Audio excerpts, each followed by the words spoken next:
Surprise, motherfucker. That's right, I'm here. And yes, this is a Legaia 2 stream. You didn't click on the wrong video. But I forgot to do this at the end of last stream, last episode, last video. Last YouTube video, last stream, whatever you want to call it. I completely forgot I was going to show the Lipian flute and the spikefish flute from the first game. See, we saw this during the playthrough of the first Legaia. I used this once. I got it randomly, I don't know how, but then I used it and was like, okay, that was kind of funny. There could be a different outcome to it. I'm not going to keep trying over and over. I'm going to only try one more time. But also, when I was save state hacking, I found this in the list of items you could put in your inventory and was like, what's this? A spikefish monster can also be summoned, not just a Lipian. The reason I was going to show this at the end of the last stream was because of the fact that we fought the Lips monster. Specifically, the Lips King in Legaia 2. Which is obviously a returning monster from the first game. The Lipian. So, yeah. I'm doing this partially because I'm also curious. I don't know what the encounter rate's down because of the damn evil zero magic accessory, so I gotta run a bit, but yeah, I'm kind of curious to see what the hell the spikefish will do. The Lipian was kind of funny. Did a whole lot of nothing, but it was kind of funny to see. And I'm curious to see if it'll still do the same thing again or not. But also, like I said, the spikefish, I'm also like, what is that gonna do, you know? And yeah, a basic mob is fine. Oh, I thought we'd find 3. Oh. Okay, fuck this. I'll go into the outside of the biocastle. We're guaranteed to fight 3 mobs, a pack of 3 mobs there, so.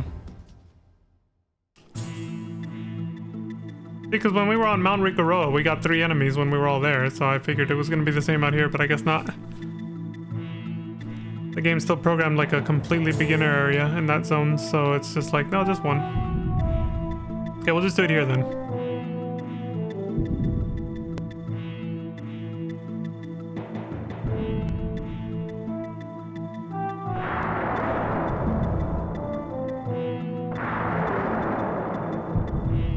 Not gonna run all the way up or else I'll go in.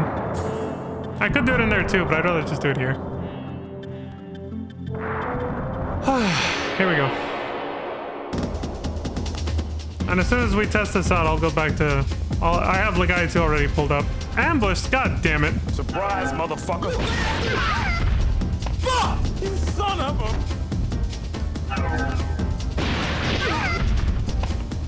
a... I'll fuck them up in a second.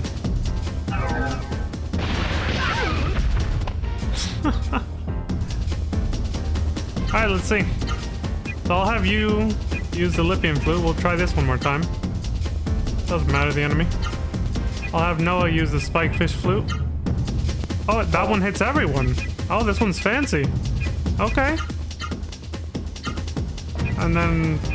Sure, why not? In case maybe it does something different. Alright, let's see what happens.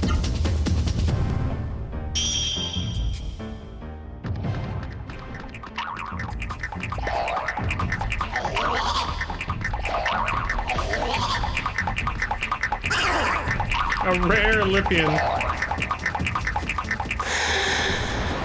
Oh, see, this is different. I don't think it did this last time, right? Ultimate death? Oh, wait, I think it did. Hold on. Yeah. Oh! It just stabbed him! Ultimate rave? Yeah, it was something similar to that, yeah. So it's just a complete meme.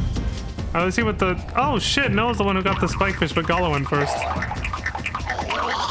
I forgot he kind of became faster than her because I overbalanced their stats with the waters or whatever.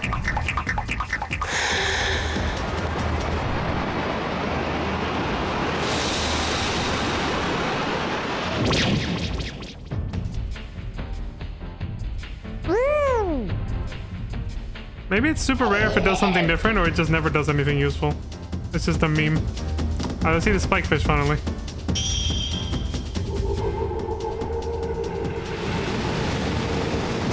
What the hell is this gonna do?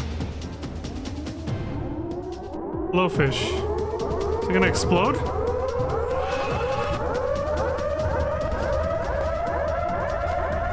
Oh my god!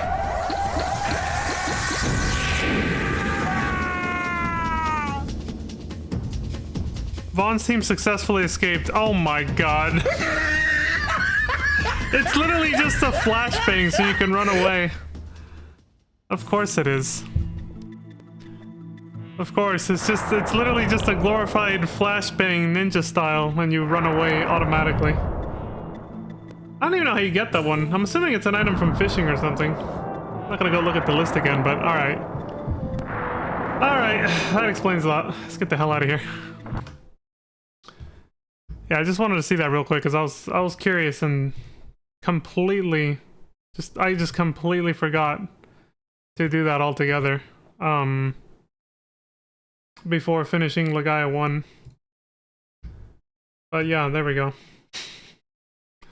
Curiosity satisfied. Back to Legaia 2. Alright, so we left off on... Yeah, we're taking the Oculus back with us again, because we gotta go... We need it now to go save the world. After what Rain told us. Let's go! Aston says, Lang, the town's alright, but every day there's less game in Hunter's Wood. Could it be because of that black sun? Speaking of... The reason I decided to show that at the end of last stream and then at the beginning of this one, because I forgot. I wonder if we'll see any other monsters from the first game in this one. We haven't seen, as far as I know, we have only seen the Lipian, which has been renamed Lips. And we had to fight it for a key item in the main story for this game, but that's it. That might be the only returning Easter egg monster. So we'll see. Anyway, Link says, so, after all I went through to get it back, the Oculus is going away again. But this time, I'm taking it away. Bitter irony. Lang says, what's that? Or, sorry, Mill says, she might have said something. Lang, what's with that black thing floating in the sky? Might have already said that before. Crops are dying?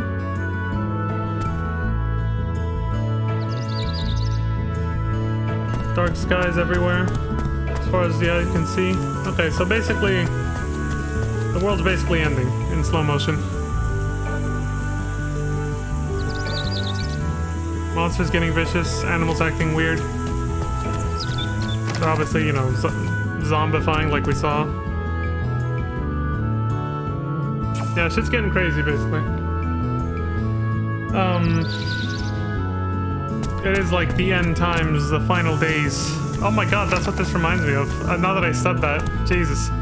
Like the final days from FF14, man. Sky turns red.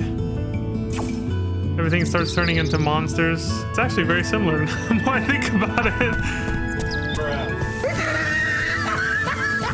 I won't say anything more because, you know, if anybody's watching this who's never played FF14 and is interested, you know, I would like to not spoil things casually with a completely different game. I say that because I know I've kind of done that a little bit, and I do apologize for that in like previous videos, like of different games and all that. But I'm a little bit more, I'm trying to make more of an effort now because I recently saw myself FF14 being spoiled, not for me, obviously, because I've already played through, you know, most of it up until before the latest expansion, but I saw a good chunk of, like, I'm not gonna go into details, don't worry. I saw a good chunk of the Shadowbringers arc get spoiled in a video that was trying to describe a plot point of FF7 Rebirth, because they were trying to kind of, like, draw a parallel to it. Not saying that they're connected or anything like that, but they were trying to use a plot point from Shadowbringers as an example to, you know, or a way to try to help explain something that they noticed in Rebirth or whatever. That's all I'll say, so I don't spoil anything from either one of the two games. I'll read what Nancy says. But yeah, I saw some people in chat, they're like, dude, this dude's just casually spoiling FF14 or whatever, and this video is supposed to be about Rebirth. It wasn't too many people, and the streamer I was watching doesn't really play FF14, so that would also be why. But still, I kind of thought about that too, and I was like, damn, I think I've kind of done that for a few games myself, you know? Like, there have been times where I've casually spoiled something from a completely different game playing a completely different game, and I'm just like, I should try to watch that too. Like, to make sure I don't do that, you know? So Nancy says, oh, Lang, you're back. Ever since that stupid black sun came out, everyone's been so blue. I hate it.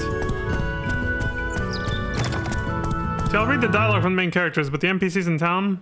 No. This is too much. Calvin says, "Hey, Lang, any news? What do you know about the black sun?" "Not much, Pops. Just that the elements of the world, well, the world itself is completely out of balance. And we gotta go fix that using the Aqualith." Marcus says, "Dane's been slacking off lately. Meanwhile, the monsters are getting bigger and badder. He needs a reality check from the captain." Yeah, now's the worst time to be slacking off. It's like, dude, you need to be training to defend the village from this shit. Hawk says, "Lang, when did you return?" Oh, so this is how we get the Aqualith. Lang says, "Well, Hawk, actually, I need the Aqualith, dude. It's gonna be a tough conversation." Hawk says, "Ah, I see. That black sun must be quite powerful. And in order to save the world, you need the Aqualith. Am I right?"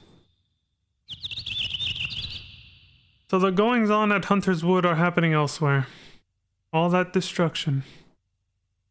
Lang, as I have said this to you before, the thing that keeps all of us here alive is that lake and the Aqualith.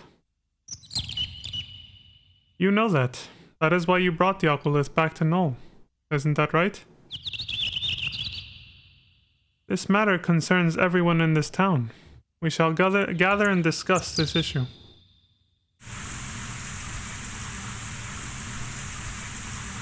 Man, Avalon sure knew how to fuck Lang over, didn't he? He's like, he's like a real internet troll. He's like, "I'm gonna troll this guy so hard. He's gonna take the Aqualith back to his town. He's gonna be considered a hero, and then he's gonna find out he's gotta take it away again, and they're all gonna be pissed." Keck leave. I was fucking, yeah. When Avalon let us have the goddamn when he let us have the goddamn Aqualith, he basically just did this afterwards, knowing what was gonna happen. He just Keck left. Literally warped away. Alex says, "Let us begin. We are gathered today to discuss one important issue. It concerns Lane taking the Aqualith with him." Joanne says, "What? Hey, wait a minute, Lane." Orta says, "Why would you want to take the Aqualith away again?" Coco says, "Is all the water going bye-bye?" Omni says, "And what is your opinion on all this, Hawk?" Jill says, "We'll have to go through a drought all over again?" Iluk says, "No, Lang, don't take our Aqualith." Lang says, "I'm sorry, everyone. But our son, I need the Aqualith. The world won't return to normal without it." Oh, here comes jackass Dane. "Don't you see? This guy here loves to make people really happy and then screws them in the end.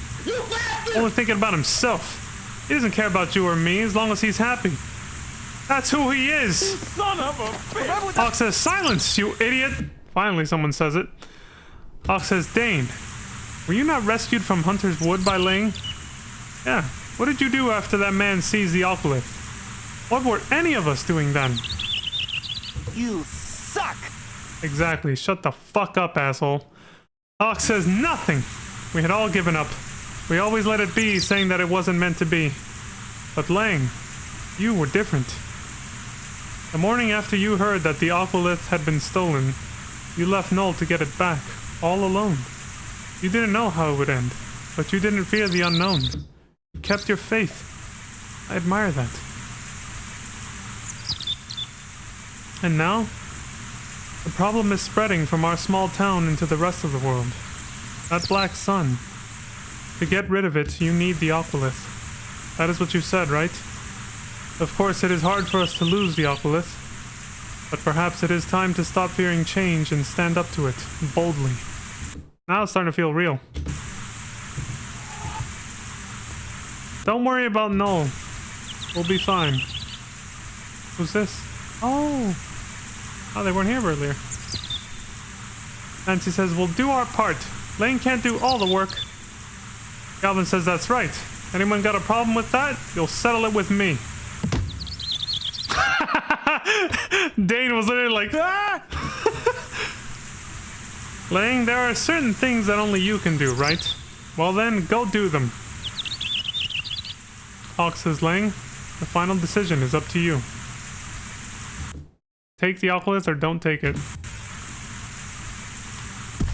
We're taking the Oculus, obviously. I don't think if they were going to show us both outcomes. Oh, they are. They just wanted to, like, not ruin the moment, I guess. For, like, a second. So what if we say we don't take it? Lang says, this Oculus, I think I know now just how important it is. That's why. Hawk says, you needn't worry about Noel, Lang. And if the world doesn't return to normal, this town will eventually die too. I think that you know what you must do, Lang. Okay. So it's just expressing some self-doubt and then it just plays out the same anyway. I mean, that really should have been the leading argument. I really don't understand why they don't... In situations like these, which I've seen this kind of trope before. Or not, and it's not really a trope. Like... I guess you could consider it that, but like, this style of sort of writing out these kinds of scenes, I've seen it in other media, whether it's video games or movies, TV shows, anime. The very few rare times that I've seen that, like, why don't they lead with the best argument right away? Like, hey, guys, you guys see what's happening outside, right? The animals and everything with the black sun? This village is gonna die anyway. Like, if I don't do this, all of us are gonna die. The village and the rest of the world. It's like the Oculus is only gonna give us like some borrowed time with giving us some water or whatever. It's only gonna give us water for a little bit, then we're all gonna die anyway because of the black sun. It's like, clearly, this takes priority, you know? Like, why not lead with that? Saying if I don't take the Oculus and save the world, then we're all dead anyway. What's the point of keeping the Oculus here? It's not gonna save us in the end. But instead, they don't lead with that. They just leave people confused until the last second before finally explaining. Like, why? It's just like an artificial way to sort of ramp up drama. Oh, he just wills it over to him? Just started glowing and magically comes over to him? Shouldn't we have given everybody a chance to fill up, like, you know, some buckets of water first? You know? Before just taking it? That's another thing I would have done. Everybody grab as many buckets as you can, anything you can that can carry water, I'm gonna fill it up and then we go. Because, you know, as soon as we take it, we're on a time limit for this village. Lang says, I can't apologize enough to all of you. But, in order to stop the black sun and return the world to normal, I need the Oculus. Boruto says, alright, Lang. We'll try to be strong too. We'll do our part. Bill says, this is hard on us, but it's even harder on you, Lang. Joanne says, not having the Oculus is a problem, but if the world disappeared, there would be no point in having it anyway. Yes, exactly what I was just saying. That's why that should have been the opening argument, and this could have been done over with a lot faster. Like... Bruh. Coco says, Lang, take care of the Oculus, okay? Ondi says, we can't fear change. You know what? That's true. We can't just sit around and mope. This is kind of hitting me hard in all the right ways right now. Something I needed to hear. He looks, says, Lang, you'll come back, won't you? They say art can inspire. So, I'll take it. I'm feeling a little inspired. From what they're saying. Hawk says, the people of this town are depending on you. That's a reflection of your consideration for this town and for all who live in it. Come back whenever you want to. This is your home.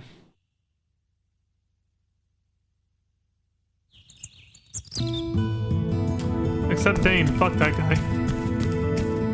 Idiot. Axel says, wow, you've got it hard, Lang. I do too. I guess other people too. That means it's hard for everyone. I mean, yeah, that's the definition, or well, not the definition, but that's generally how it goes when the whole world is ending, yeah. Is it becomes a really hard time for everybody. Literally everybody.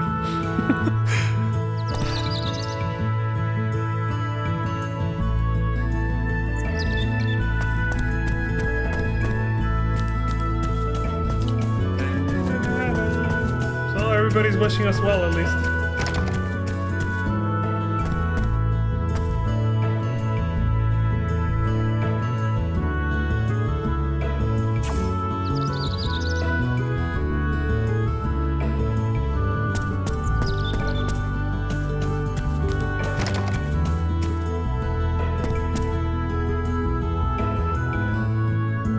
That's cute. He's like, I'll help Daddy, I'll help clean the shop. Meanwhile, she's just banging on the counter with the goddamn feather duster.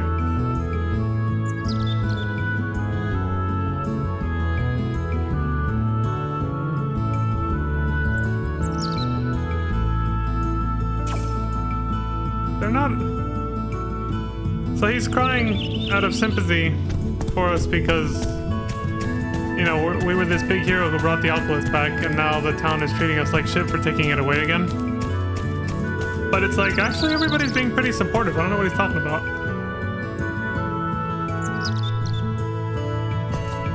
It was nice of him to be supportive too. He's like, look at me, Lang, I'm working too. I'm taking care of the sheep. The sheepy sheep. Looks like Dane's finally getting off his ass. Galvin's whipping him into shape.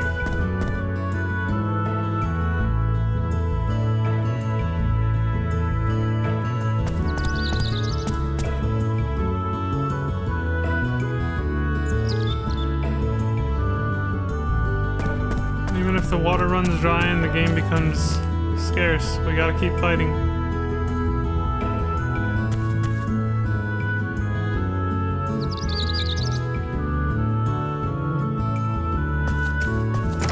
The monsters are eating what little game they can find.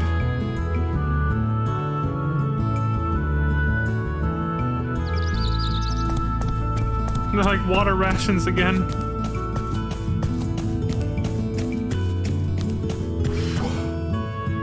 Hey, 100 more swings. Dang. You remember this, Lang. Why aren't you moving? Stop wasting time. Dane says, damn! Damn it! So now he's blaming Lang again for his misfortune? He's like, damn it, it's your fault that I'm being punished like this. Galvin says, hey, don't worry about the town. It's in good hands.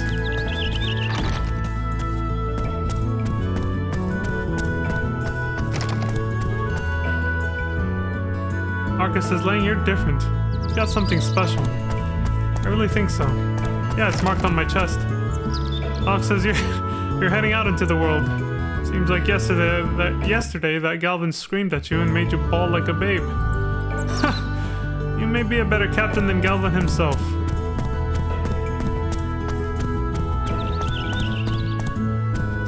Nancy? Nancy says the entire world is acting up, not just this town, Ling. Excuse me, I'm not worried at all. That's because I know you'll fix the problem, Ling. Was that too much pressure for you? What, saying that you believe in us? I'll do what I can. There's 3 choices. We're going with that one first. Ling says, well, it's not too much pressure, but... well, I'll try my best. Nancy says, oh? A modest reply. You used to say things like, leave it to me. Lang says, I've grown up a bit. Nancy says, oh, whatever. The fact that you just said that shows me that you're still just a kid. You suck. Yeah, I mean... she prefers the confidence, you know? The leave it to me confidence is actually probably a more of a sign that you've grown up rather than doubting yourself. Especially this far. Lang says, yeah, he said leave it to me this time. Lang says, of course not. I will do something about it. Just relax and leave it to me. There it is. Nancy says, wow, you're pretty confident. Are you 100% sure, Lang? It's not like you. He's like, I'm used to you being a fucking pussy, basically. the way she snapped at him earlier. Well, with the previous answer response. Lang says, what? Of course I'm sure. Nancy giggles and says, I'm only kidding. We're counting on you, Lang. See? Women like confidence. Although in this case, there's more to it than that. People in general would like to see confidence from the person whose lives, you know, depends upon. Like, Lang is carrying the lives of everyone in this village on his back. They'd like to know it's in good hands from someone who, you know, is actually sure of himself rather than someone who's doubting himself. So it's like, that's not going to inspire a lot of confidence. You basically have to be a leader, and not show the cracks, like this answer response says, crack under pressure. Link says, hey, don't expect too much from me. I don't know if I have what it takes. Nancy says, yeah, right. Okay, I will no longer expect a single thing from you, Lang. Lang says, hey. Nancy says, just kidding. But I wasn't lying either. I wanted you to say something like, don't worry, leave it to me. Thank you. Exactly. That's, yeah. Basically. You suck! Lang says, sorry. Nancy says, oh, did I say that I would have supper ready when you came over? Sorry, next time I promise.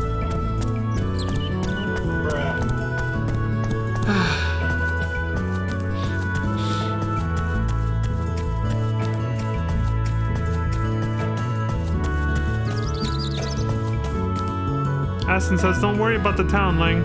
Even if we were to run out of food and water, I wouldn't desert it. Kazan says, only 2 left. Pyrolith and Aerolith. Let's not get cocky just because we got a third of them right off the bat. It was basically handed to us. Right here in Lang's hometown. Like, the other 2 are not going to be anywhere near as easy. Maya says, I don't know about the Aerolith. The Pyrolith is a volcanic rock, right? It's probably on Draconia. Draconia? Where's that? Kazan says, I've heard that to the southwest lies the volcanic island, Draconia. Let's go and take a look. First we'll need a boat. South of here, there's a port city called Tanza. Pick one up there. For that, we'll have to pass south of Darakan through Kravia.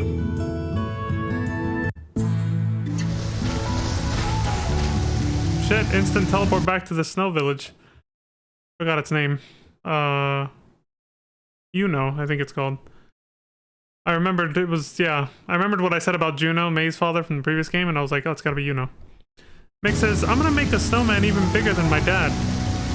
Heave. Oof. Heave. Okay. Optional scene here, I'm guessing. Maya says, it's great to be home. So relaxing. What about you, Ling? Do you like it?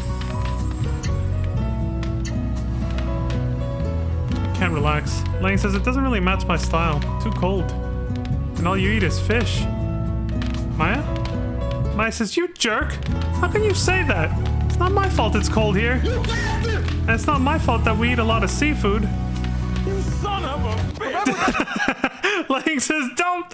My bad! Sorry, I mean it. This place is the best! You suck! Holy shit! Maya says, you can always sleep outside if you've got any more complaints. Oh my god! Deserved. 100% deserved, man. When a host takes you in as a guest to their house like that, and then you're just like complaining and bitching, it's like, you can always just sleep outside, fool. Get the fuck out then. You don't like it. Alright, it's not too bad. That's the first time I've seen Maya get pissed. Especially at Ling, too. That's pretty good. Ling says, it's not too bad, I guess. Maya says, that's all? That's it? Ling says, maybe I kinda sorta like it. I guess. Maya says, great. I was afraid you'd say you didn't like it. Yeah. You have a room here, Ling, so feel free to stay as long as you want. No, the confident answer, of course. The respectful, sort of, yeah, of course, it's great. It's just like home. Lang says, yeah, I've got my own room here, so it feels like home. Maya says, really? Well then, let's live here together. What do you say? Wow. Maya's already proposing marriage to us. Look at that. Like, I mean, she's on her knees and everything. She might as well just whip out the fucking ring and just be like, will you marry me, Lang? She literally just said, you want to live here together? Like, no, she said, let's live here together. She didn't even ask. Lang says, he got caught off guard by that. But that'd be, Maya says, but you just said it felt like home. Lang says, no, I mean, you see, Maya says, did you think I was serious? I was kidding. It was a joke. Bullshit. Damn, now she's teasing him. We're fucking in, basically. He's definitely got the hots for laying. Maya says, if I don't keep up with my cleaning, the dust just starts to pile up. She's gotten comfortable enough to start teasing him about it, too. Oh. Suddenly, we can go south, whereas before I didn't even see this place. When we ran over to the forest before, I didn't even see this structure down here. Enter Free City Kravia North. Free City Kravia North. I mean, it just looks like a giant gate at the start of a mountain pass, but... Rod says, what do you mean we can't go through? Why the hell not? Guard says, by proclamation of the new bishop. From now on, we can't let you through this checkpoint without a Kravian pass from the new bishop. Doplin? That asshole. Hold on, I gotta... Just a little. There we go. Okay. Gunther says, you've got to be kidding! To hell with this new bishop! Why can't we just use our permits like we used to? Son of a bitch. The guard says, these are the new bishop's orders. We can't let anybody, not a single person, through this gate without a Kravian pass. Jones says, hey, come on, you know me, I work at the inn. Excuse me, you can let me through. Can't you? Uh-oh. He's pulling out his spear. He's pulling his cock out. Guard says, no one goes through without a Kravian pass.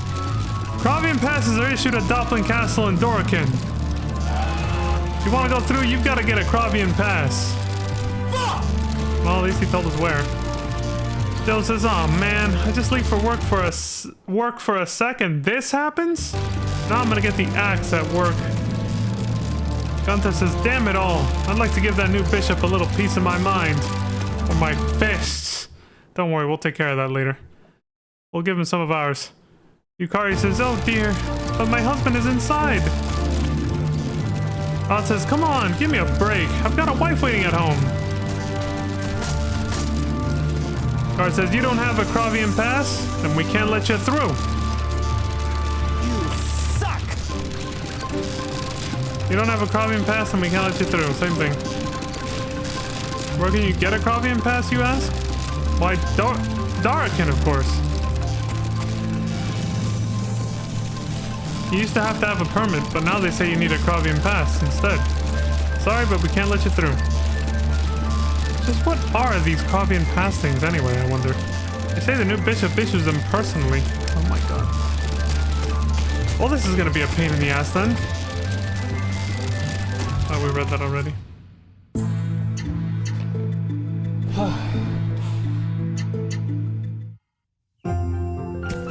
Personally, huh? We have to kick some ass. This guard says, hey, did you hear? The rumor about the new bishop. They say he's really strong. Oh, wait. Are they... So when they say new bishop, they mean Doplin got replaced? Whoa, what the fuck? Female voice says, don't give me that! You told me you could! Male voice says, I never said any such thing! Give up on it! Son of a bitch. What the hell's going on? Nils says, I don't want to go in. It sounds like they're fighting. Bar fight! Sabrina says, well, well, it's Lang. Welcome. Holy shit. Yeah, I'd be doing that too. Those are some handfuls she's got there. Lang noticed it. He's like, damn. Shrill Woman says, I'm waiting right here until you get one for me. If you got it, you got it. If you know, you know. Don't forget. Anybody watching this channel long enough knows we'll get it though. Lang says, what's going on? Joe says, she wants a Kravian pass.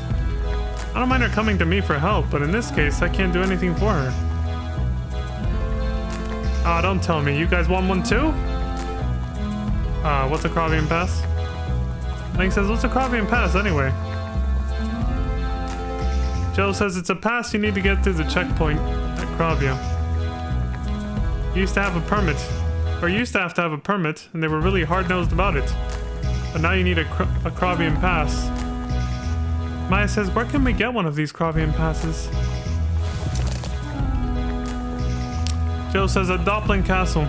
That new bishop supposedly issues them personally. Kazan says, what do you mean, supposedly? Joe says, as far as I can tell, not one single Kravian pass has ever been issued. Looks like the new bishop is trying to isolate Darkin. It's to keep us here. That's definitely why they're doing it. To keep us from getting the Pyrolith. They're trying to make it as hard as possible, like... They're trying to make our lives a living hell because they know we're gonna go after the Pyrolith and the Aerolith. Like, they're toying with us, is what I'm saying. Avalon and his henchmen. Kazan says, I see. Well, that certainly explains why not even you can get your hands on one. Lang says, can you help us out, Joe? We're looking for some scratch, bro. Joe says, I can usually do just about anything, but this one particular thing, even I can't do. Just aren't any Kravian passes anywhere. Kazan says there aren't any Kravian passes? What do you mean? This is just the other answer choice. Joe says, here's the deal. They take applications for Kravian passes. That's all fine and good, but they never actually issue a single one. Looks like the new bishop is trying to block off the entire country of Darkin. Interesting how the same thing, but very different wording. Kazan says, I see. Well, that certainly explains why not even you can get your hands on one. Alright, it converged. Joe says, exactly. I can't do anything about this one. Maya says, that's awful. Why would he want to seal off the checkpoint? Joe says, who knows? All that trouble to seal the place off? Maybe they don't want to let something out? Us. Anyway, there just aren't any passes out there. It's no use. Hey, you guys. You've sneaked into the castle before, haven't you? Are we seriously about to do it again? Joe says, nah, never mind. No need to answer that. It's just that if somebody could get into the castle, they could steal a Kravian pass. If they exist, that is. If the passes don't exist, they could see the bishop directly, make him issue one. Now, who could do that, I wonder? You want us to rough him up? Joe says it's just an idea. The hell was that? Oh my god, she was listening in, wasn't she? And she fucking fell down the stairs. She lost her balance. Surprise, motherfucker. Shrill woman says, ouch! Well, I mean, I don't think she has as much cushion back there as she does on the front. Probably. I don't know. She is wearing baggy pants, so I don't know. This is, oh, Sabrina! Oh, the walls sure are thin here, huh? You can hear everything. Oh, shit. She was listening in, like I said. So, you guys are trying to get a hold of a Kravian pass too, huh? I see. Damn, Kazan's tall. Like, she's taller than Maya, and I think she's definitely taller than Lang. At least from this perspective, it looks like she's taller than both of them, but Kazan still towers over. He's tall as shit. Kazan says, who are you? Shrillman says, who? Me? I'm... Sharon Stone! I'm gonna type here. Kara? Yeah, the Kara insert. See? This player that we've been watching, they think like I do. That the first Legend of Legaia definitely meant to have more characters than just 3, but they definitely had technological and budgetary constraints more than anything. Definitely a budget thing more than technological. And so we just ended up getting the unused Rasiru elements as summons that we could use, but they were definitely meant for more characters. The party should have been bigger, basically. And I think Kara would have been the one to wield the light, the holy Rasiru, the one that we got from her. Horn it was called, right? The light element one. So this is Kara's insert in this game. But like I said, Kazan is basically an older Gala. Though it's more of a stretch with him. Lang is basically Vaughn. Maya is like... Again, very loose, but Noah. She has her facial features at least. Personality-wise, innocent, but in a different way. Not as sheltered, obviously. Kazan is by far the biggest stretch. When it comes to Kazan and Gala, they're pretty different, you know. They about the most they have in common is the spiky hair and the height. Even then, Sungi I think was still quite taller, but it could just be because of Gala's stance in battle that it looked that way. And so yeah, this guy's like, yeah, this is basically Kara from the last game. She's been transformed into Sharon. Again, just like between Gala and Kazan, it's like a big stretch. Like you can tell there's maybe some loose inspiration, but it's definitely like they're different characters, you know. They're different.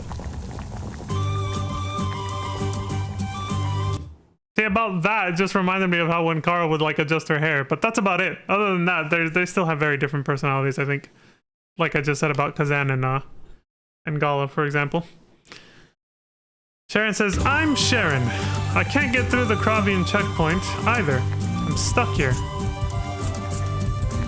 I asked Mr. Informationer to get one for me, but he's useless. You suck! Joe says, yeah, you might have asked me, but I never said I could do it. You never give me any respect, but then when you need something, you come running to me. Called out. Sharon says, are you still mad about that one incident? That was such a long time ago. You sure can't hold a grudge. Joe says, look, I'd really like to help you for old time's sake. Really, but I can't get you something that doesn't exist. Excuse me, but... Sharon says, well, is that so? Fine, I won't ever ask you for another thing. You suck! Excuse me? I thought it was, by the way, they were talking, I was like, it's gotta be Maya. Yeah, it was Maya. See, at least she has Noah's eye color, green. So. Maya says, please don't fight.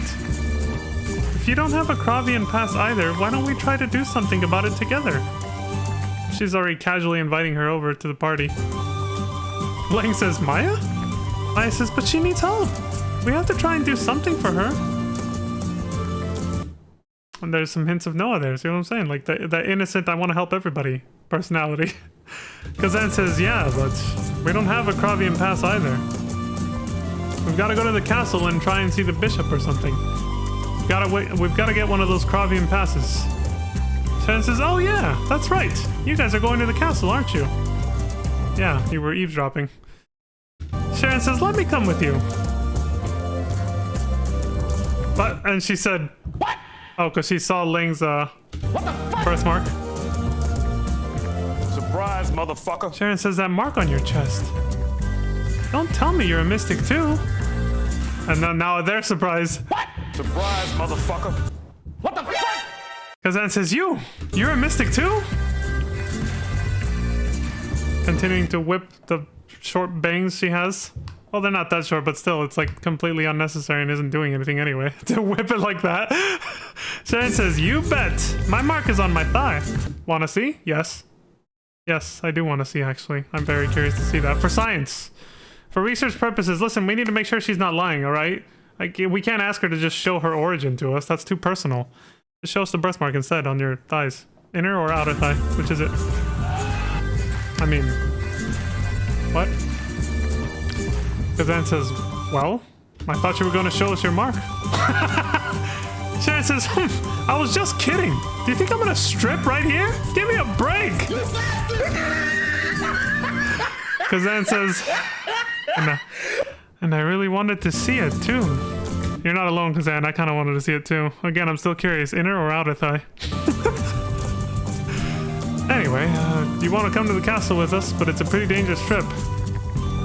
And you can't promise you won't hold us back. At least she told us where hers is. Where the hell are your guys's? Maya and Kazan have never said anything about where their birthmarks are. She at least told us where hers is. One of those two legs. Sharon says, hold you back? But I'm the great undefeated Sharon. If you don't believe me, why don't you take me along and see? If I do hold you back, just tell me to scram. I won't mind. I like this chick. Kazan says, I don't know. Lang, what do you want to do?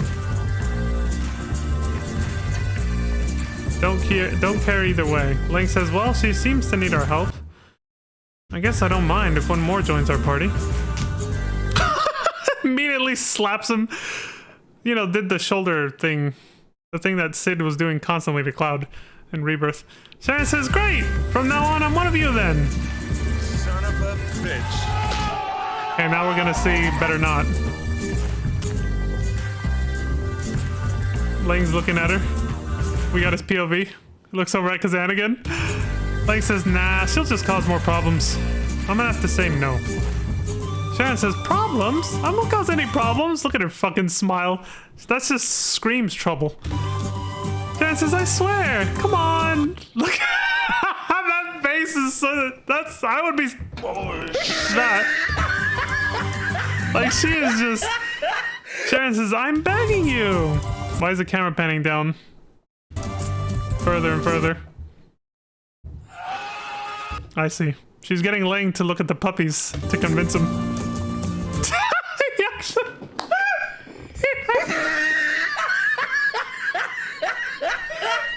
He actually panned his head down. He was like...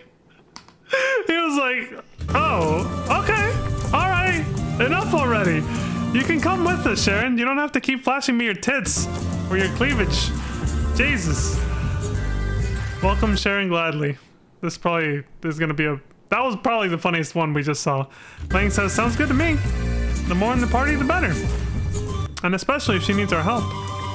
Yeah, she looks like she has enormous personality. What the fuck was that? Did it just got smacked? I did not see that coming. It's just... Surprise, motherfucker. Sharon says, see? There you go. A boy with sense.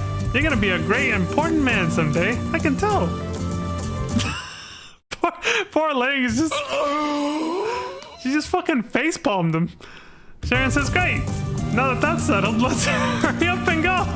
Right after I said she seems like she has great personality and she just fucking smacks him. I gotta see that again.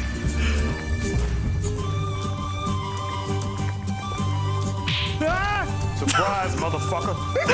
There it is. Oh my god, dude. Yeah, I remember being happy when she joins the party for more than a couple reasons. Obviously not just because she's hot or whatever, but like her personality brings something more to the party that's really nice. Like she, like legit, her actual personality, not what I was alluding to earlier, obviously. It does actually bring something fresh to the party. Like she's the little troublemaker basically, who's just like, you can tell it's gonna be a good time hanging out with her. It's gonna be a good time. Kazan says, where was that secret passage? The first floor of that fancy hotel, wasn't it? Maya says, that's right. It said the 3-star hotel. Yeah, but we unlocked the shortcut a lot closer to the castle. Sharon says, well, if you know where it is, then let's go. Come on, let's move, people. She's like, come on, let's move, people. Let's go. Hold on. Joe says, if you're going to the castle, you ought to be careful. I've been hearing a strange rumor. Oh yeah, what's that? Joe says, the guards say the new bishop is strong enough to rip up steel with his bare hands. Don't know if you can believe what the guards say, but I still think you should watch it. Shan says, you're giving me free advice? That's not like you. Jill says, well, you did come to me for help. I want to be of some use. Be careful, Sharon. Sharon says, ha, don't worry about me. If I didn't get that pass, I was gonna break down the castle gate anyway. Sharon says, okay, on to the castle. Let's move. Sharon has joined the party. Well, she took charge pretty quick, didn't she? Jill says, are you sure? That woman is fickle. You never know when she'll backstab you. Oh, great. It's gonna be one of those situations, huh? Son of a bitch. Jill says, well, it's none of my business, but... Sharon acquired the nickname Miss Fickle. That was an easy to acquire title. Norton says, I don't give a damn if the world ends. Grr. He's still too depressed, he doesn't care. Leon says, hard the sky's looking strange. What's it look like?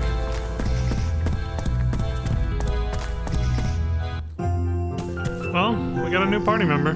Nil says, is that lady who was fighting a friend of yours too? She is now.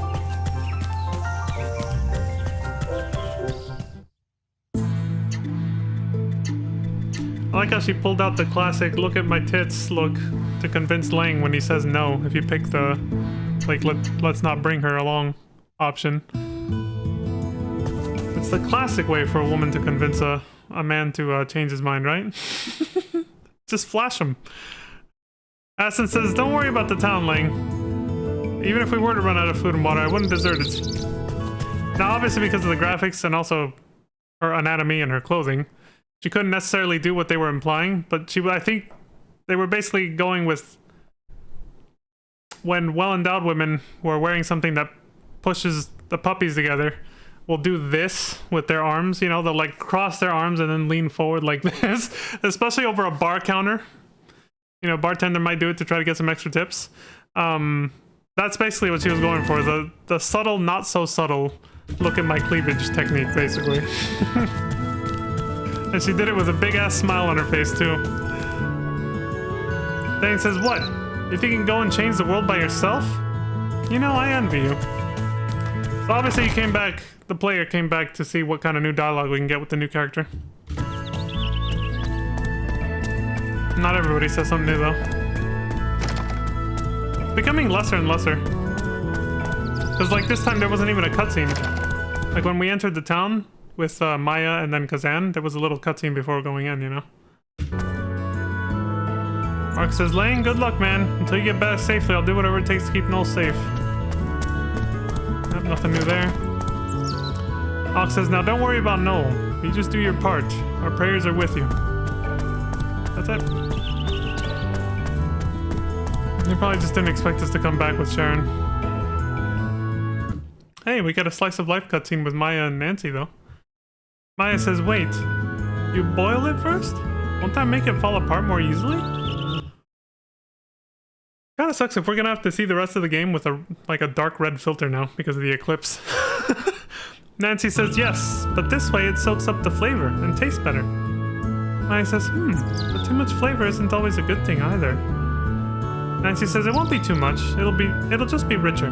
Unless you understand that difference, you won't make a good cook. Maya says nothing, and then says, I still think my way is better. Oh shit, Nancy's pissed. She's like, oh shit. Nancy says, well, you're quite the stubborn one, aren't you, Maya?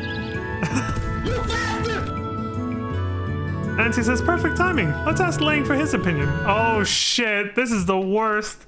No, when two people get into an argument, like two of your mutual friends get into an argument and then they ask you to be the one to decide who's right or wrong or who's the better friend.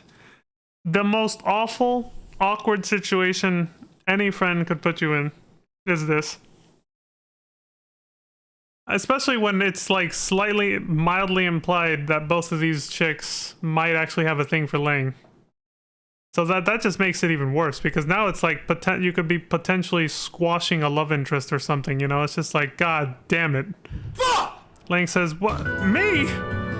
Nancy says, right. It's best to ask a third person at times like this. Shit. Okay, so Lang's eating. Gobble gobble. Did Maya make this one?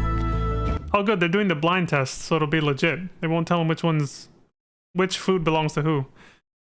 The taste is subtle, but you can tell a lot of work went into it. That's gotta be Maya. And this one must be Nancy's. Yeah, see? Even Lang knows. It's like, this one's gotta be Nancy's because it tastes stronger, but it's pleasant somehow. Maybe because I'm used to it. Oh, that's right, he's got some bias because he grew up with her cooking. Nancy says, so? What do you think? Which tastes better? The scapegoat answer, hard to choose. Shit, man. This is awful. I know we're gonna see all three outcomes, but oh my god. I hate these situations so much. Nancy's dish.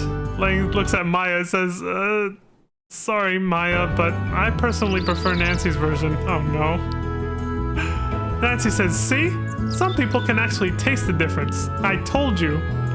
Maya says nothing. Oh my god, I feel so awful. That's horrible. Oh my god, Maya feels like shit. Like says, I'm sure it's partly because it tastes familiar. Like, it's just my bias, Maya. Don't take it personally.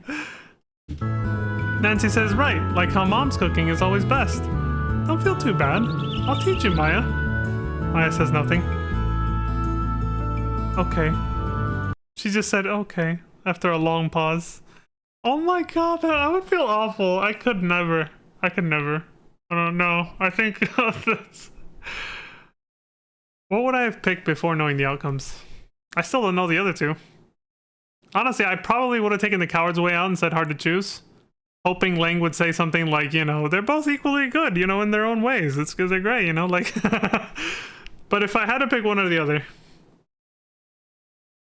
I don't know, dude. I wouldn't want to make Nancy feel like shit either. I like Maya more than Nancy, so I was gonna say I'd pick Maya's dish, but at the same time...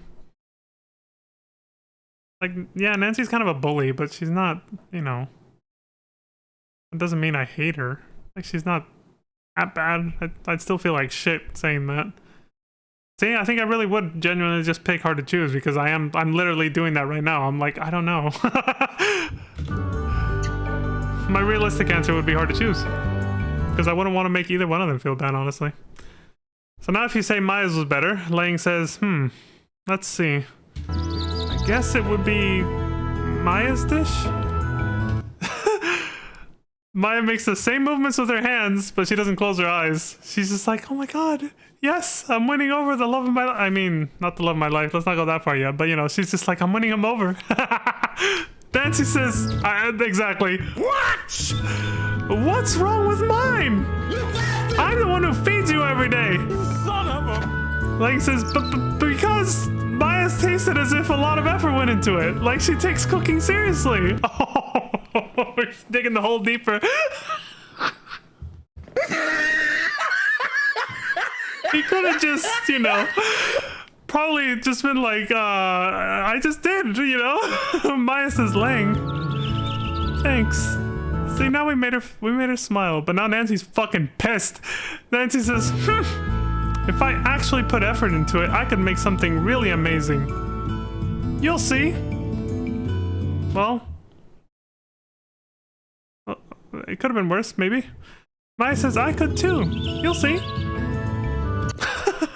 Hey, Zodiac, I saw that you popped in. I don't know if you just came in, but that's a hell of a time to join. If you did. Oh my god. Okay, so what happens if you do that? They're both gonna get pissed, aren't they? I can already tell. The indecisive. Nobody likes somebody who's indecisive. Here it comes. This was literally me. It's my internal dialogue going into Lang right here. Lang says, uh-oh, what do I do? If I let something slip carelessly, I'll be paying for it for a while. What to do? Yeah, that was literally me. I'm just like, I don't want to make either one of them feel bad. Okay, if I had to pick one, like genuinely based on how they described the taste. Maya's was more subtle, right? And Nancy's had a lot more flavor.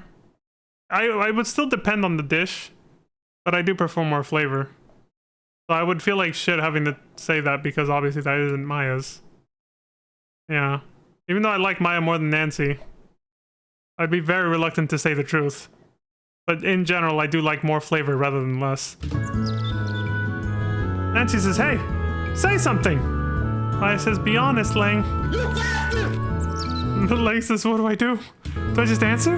But if I do... Nancy says, oh, never mind. I haven't got all day. I wish you'd learn to be a bit more decisive. I told you, nobody likes that. And you guys should not be putting a mutual friend into this position. So, hey, you can say what you want about me, but you guys suck too. Shouldn't do this to someone. Nancy says, whoops, I should get moving if dinner's to be served on time. Tonight is special. Both Maya and I are cooking together, so it'll be extra good. Maya says, you'll love it, Lang. Okay, that could have been worse. Like, she did say you suck for being indecisive, but like, you know, feelings weren't hurt, at least to a certain extent. What the hell is this? Copy stream. Streamlabs OBS just casually added a new button over here that I'd never seen before. It like updates itself in the background, I swear, because like I didn't see it say update, but whatever. Lang says, thought I was gonna decide on something that actually mattered. So the trick is that was the right answer? That they didn't actually care too much? They just let it go, so Lang is like, oh, okay, so they didn't actually care that much. Like, I'm fine. Whew, basically, sigh of relief. Maya acquired the nickname Dogged? Dogged? Wait, did he edit back to when he chose Nancy's dish or something? Or is that just, does she get that no matter what? Nancy says, Maya, would you do the salad? I'll arrange this one. Maya says, okay. Plates. These big ones. Tear the lettuce leaves. I like it when you nail it, when two characters have dialogue that follow each other's, and you happen to, by coincidence, because if you don't know the game, you happen to talk to the first person first. I've gotten pretty lucky in some of my recent JRPG playthroughs with that. And there's two characters next to each other, and one of them is continuing the conversation from the other. But you can accidentally talk to the second half of the conversation person first, and it doesn't make any sense until you talk to the other person and realize, oh, this person said this first. There was a couple moments like that in the first Legend of Legaia. And there was only one where I fucked up, I think, and accidentally talked to the second person first. But there's no way to tell. It's just luck, you know? Unless you know the game. Of course, you know, this is old school problems. Modern JRPGs, you just hear people babbling. What the hell? That's Sharon Stone's ability? Her origin shoots a fucking arrow and snipes some dude across the map. And that's how we get this treasure chest. Acquired golden barone. I was like, did I fast forward the video? No, I did not. That was actually them. They did that. Yeah. For just a brief moment.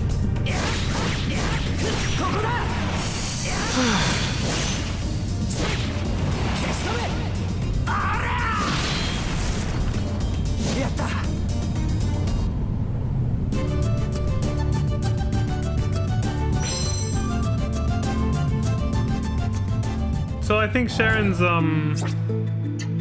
origin is lightning. That purple color that's similar to, you know, what is usually depicted for lightning. Sharon has learned to cook apple pie. Oh, that was for her? The upper crust dessert. Oh, I think you can re-peruse your old magazines to teach some of the remaining recipes to newer characters that are joining the party. Which, there's only one more character after this, I think.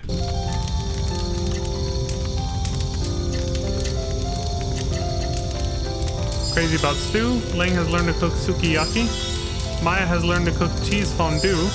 Kazan has learned to cook spicy crab bisque, if that's how you say it. Sharon has learned to cook udon noodles. Sweet.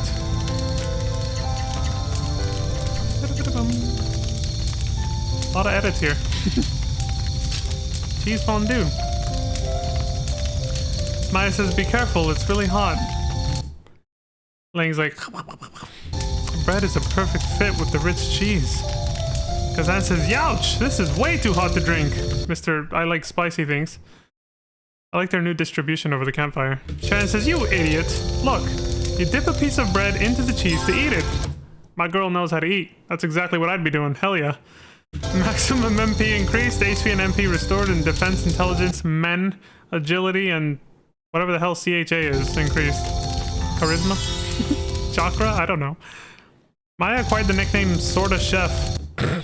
Sorta Chef. She kinda knows how to cook.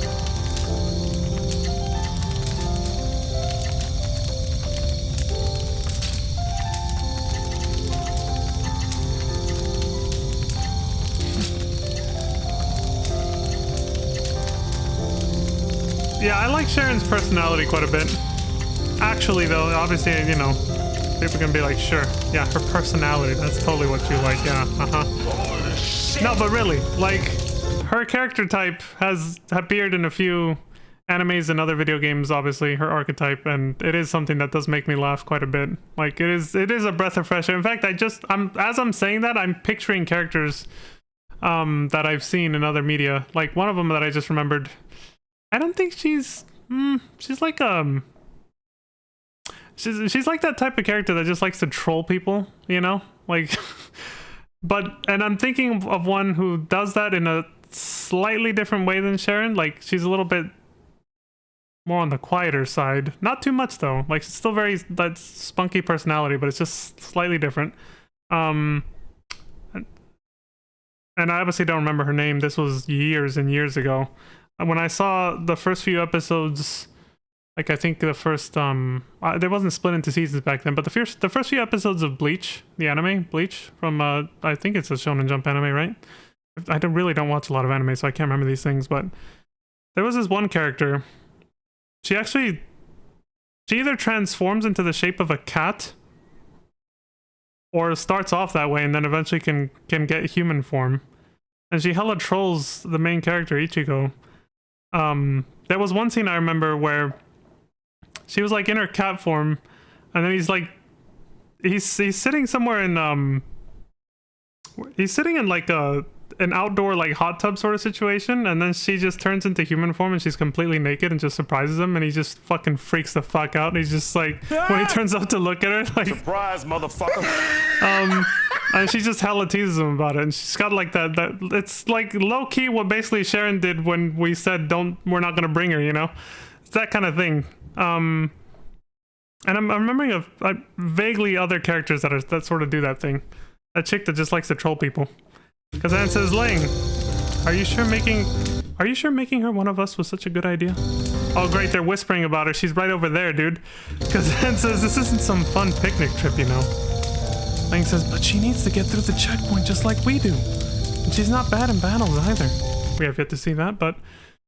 Sharon says, what are you guys whispering about? You two whispering sweet nothings in each other's ears is kind of creepy. There you go. She got him.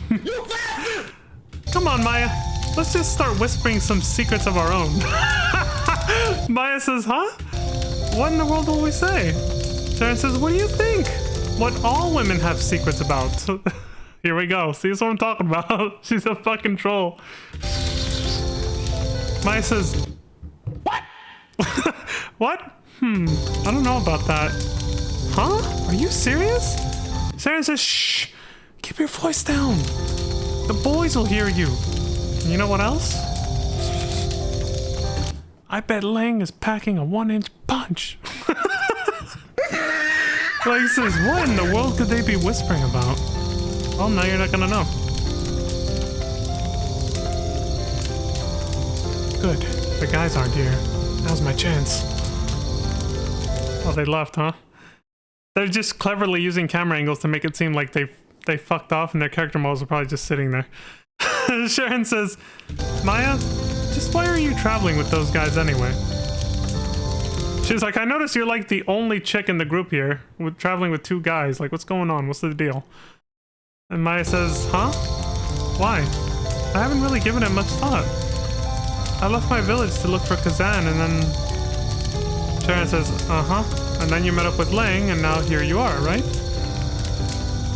Maya says, that's right. Sharon says, okay, let's forget about the old man for a minute. Tell me honestly, what do you think of Lang? Actual girl talk. I mean, guys do this all the time too. It's really not that different. Maya says, what do I think? Sharon says, come on, don't play dumb. You know what I mean. What do you think of him? Maya says, well, I haven't really thought of him that way. I guess he's a good guy.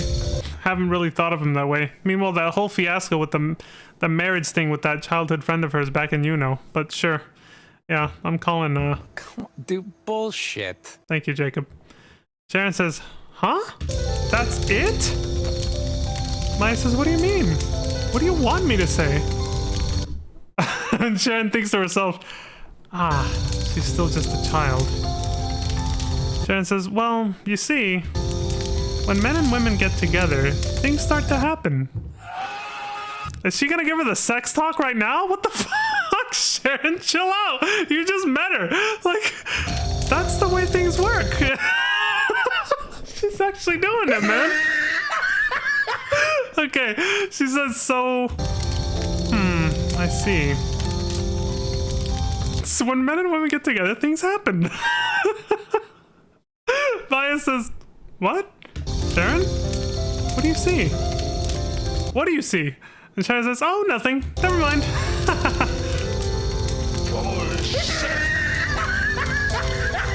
Lang says, new bishop, huh? I'm too slow to pause it on that one. I wonder what he's like. Kazan says, I wonder. But no matter what he's like, we've got to be prepared. Sharon says, that's right. We've got to get a Kravian pass. Okay, I think we got the most fun out of this we're gonna get for a while. Sharon says, well, let's hurry up and take that secret passage thing and get to the castle. Lang says the secret passage starts at a hotel room. We've got to get to the hotel. Kazan says, Lang, if we're going to the castle, isn't the fastest way through the dumping ground? Thank you. I was like, are they just not gonna mention the fucking shortcut we got? Lang says, oh yeah, you're right. Damn, I wish we had a secret passage that didn't go through the dumping ground or the sewers. Yeah, that's it. See, I told you it was gonna be a good time with Sharon. I knew shit was gonna spice up. As soon as she joined the party, I was like, this is gonna be some good shit right now.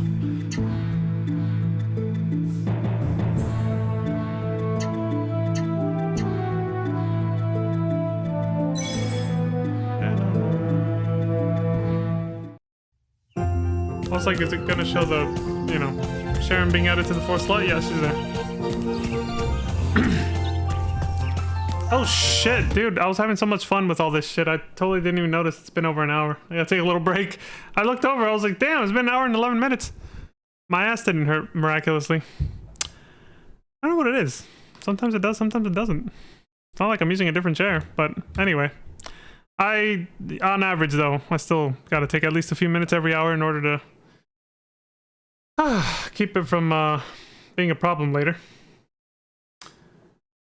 Maybe I really should have gotten one of those desks that can, you know, stand and sit, you know? Then this wouldn't be an issue. But anyway, because I could just stand up and raise it up. I didn't figure that out until later. And I was like, whoops. Oops. Oh well. That'll be the next desk I buy, I guess. Anyway, like I said, yeah, I'll be back in a few minutes. Oh, that's what I forgot to do. I forgot to pull up the AFK music. Where's it at? AFK music. Fuck, I don't even know what song I left. Oh. That doesn't seem right.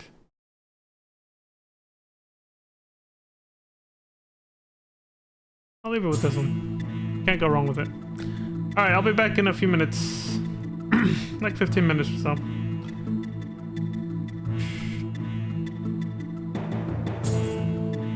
There we go. Son of a bitch. Surprise, motherfucker. There we go. Alright. I'm back.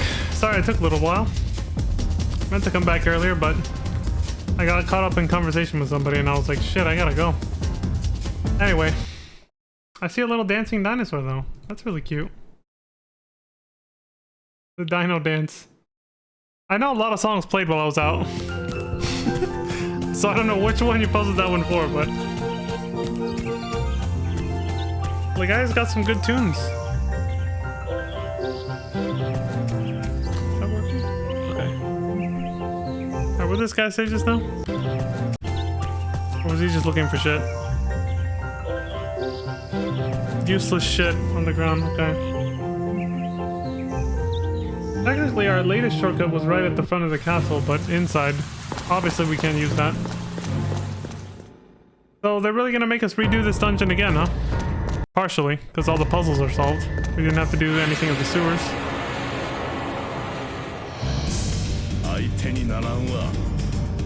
Welcome back, I was just popping a maze theme.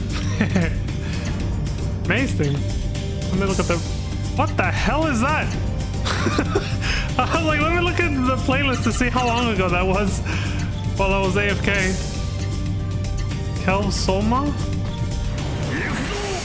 How come we never ran into one of these fuckers before?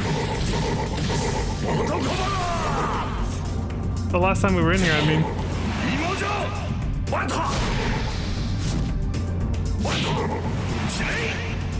Oh yeah. That was a few minutes ago, okay. Wasn't that long ago. I see it now.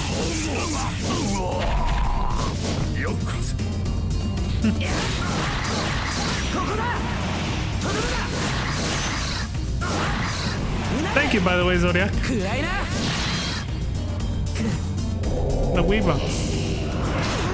For the welcome back, I mean. Somebody got me to say Weeba instead of welcome back, and I was just like, great, now I got it stuck in my head.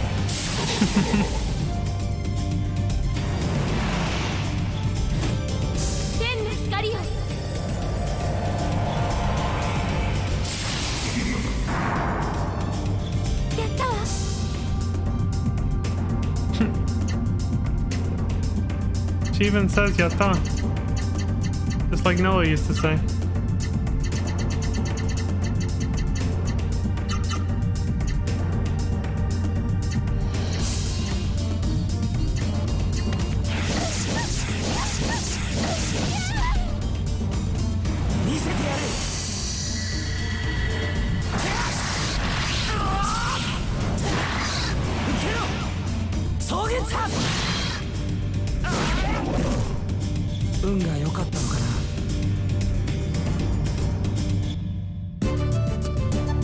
You know, while I was on break, I was thinking about who in the first game could have used which raw cereal, right?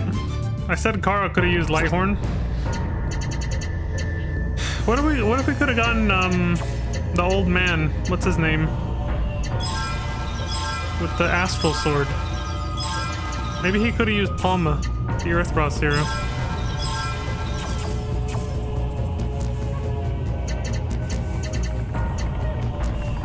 I forgot his name. Damn it. Did you meet at Soul Tower? He becomes the Genesis tree there. That would still leave water and... mostly just water. Which character could have used that? Probably a character that just wasn't even in the game in the first place. 1 second. Sharon says, hey, over there, that thing. Doesn't it look really suspicious? Shady? Oh yeah, that's for her. Yeah, I was like, that looks like it's for something lightning based because it's purple. Oh, there it is. For Sharon. That's why they brought us back here. There's some lightning switches we... Wasn't there one in the sewers? Shit, well I guess we're skipping that. Unless the player's gonna go back there later. Sharon says it's gotta be a switch, I'm sure of it. It stinks like a rotten egg. Oh, here she goes. Time for you to shine. What? A Rode? I'm guessing. Arrowed? That would make sense. Arrow. Arrowed shoots arrows. Maybe it's just arrowed. Because that says impressive. Sharon says, voila! Now aren't you glad you brought me along? Unless she's all full of herself. Son of a bitch.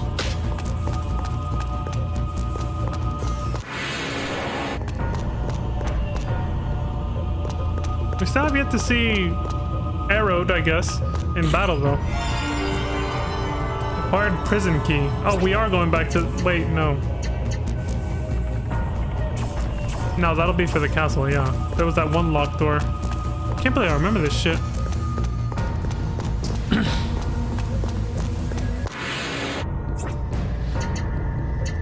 But yeah, I think there was a switch for her also in the sewers. I was pretty sure we saw at least one, but maybe I'm confusing it with one of the red ones we saw.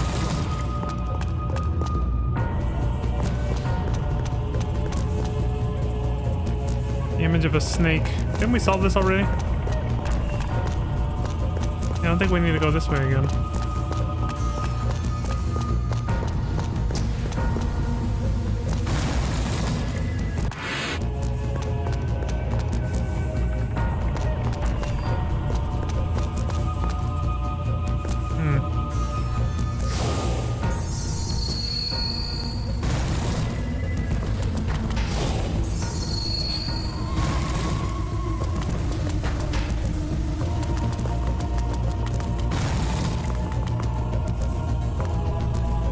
Boxes.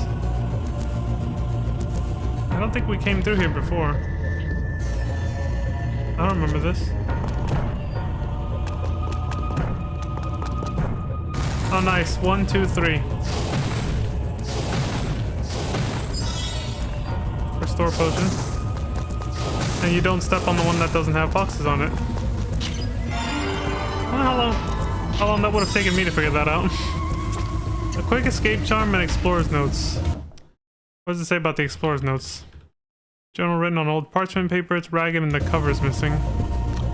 We were trapped in a room in which hung a plaque of a snake. Deja vu, but the plaque of the snake told us otherwise. Oh, so I was confusing it with a different room. Yeah, all of this is new because we're on a different, completely new path thanks to Erod and Sharon. As suspected, there were inscriptions on the pedestals. A different set of letters. Ah, this room must be Snake. S-N-A-K-E. That would have been too easy. It seems that Snake was the completely opposite answer. We will be trapped here for some time, I think.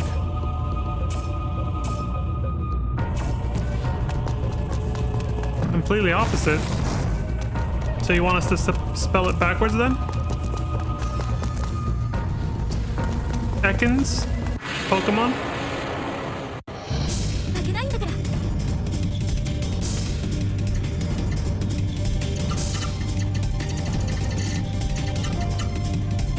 Arbok?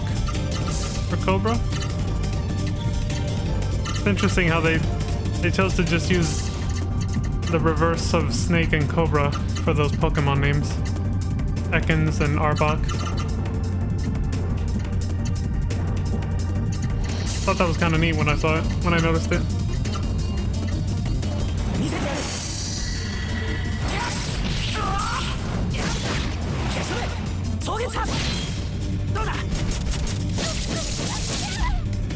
These guys look so similar to the bone enemies from the first game. The difference is they carry a sword. Rather than, you know, having a Siru with a blade attachment that's grafted onto their arm. But they remind me a lot of those same guys. The skeleton enemies.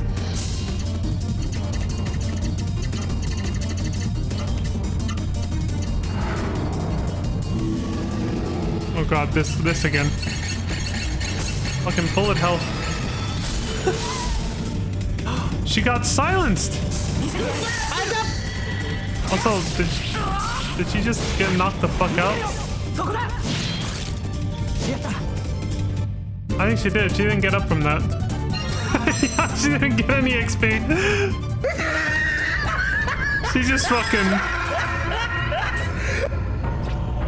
She got laid out.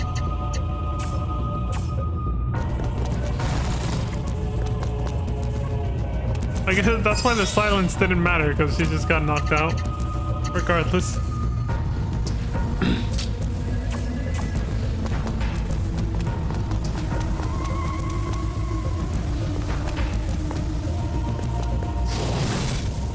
Oh, that's neat.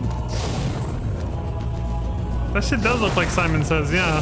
The little minigame they do. Like literally, the little 4 panels are the same colors and everything.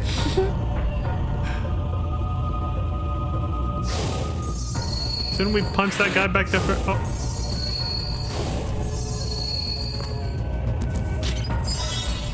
Boot of Defiance.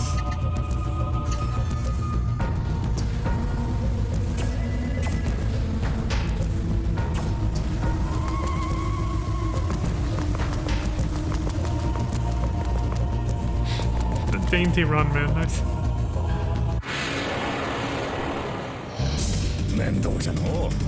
What the fuck? That just reminds me of... I was watching somebody play the video game The Thing, which is based on the 1980s movie called The Thing. And it's a horror movie, obviously, with alien monsters, and some of their designs look similar to this shit. Something else I happened to learn about, this was looking at the comment section for some of the Legend of Legaia videos, the music videos that I've been playing on when I go on break. Somebody mentioned the Concran thing, and they said that apparently the writer of Legend of Legaia, the first game anyway, was kind of inspired by that movie that I just mentioned. I was like, well, that explains the horrific fucking sci-fi horror shit we see in Concran, you know, and Juggernaut at the end of the game.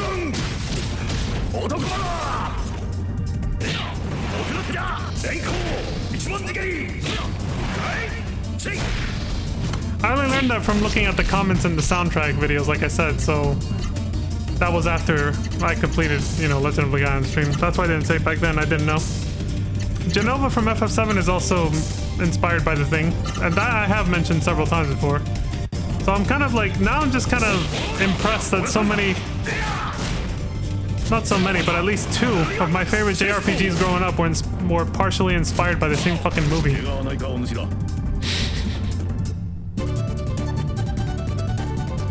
Partially inspired because it's only like certain elements of those games, you know. Genova is just one aspect of FF7. The way the Siru fused with humans in the first Legend of Legaia, especially with a large clamshell Concram Siru, Sim Siru, and Juggernaut, you know, that just happens at the end of the game or whatever. But still, for just like a couple elements of the games like that to be inspired from the same movie, it's just like, damn, well, how popular was this fucking movie, man? Apparently quite a bit.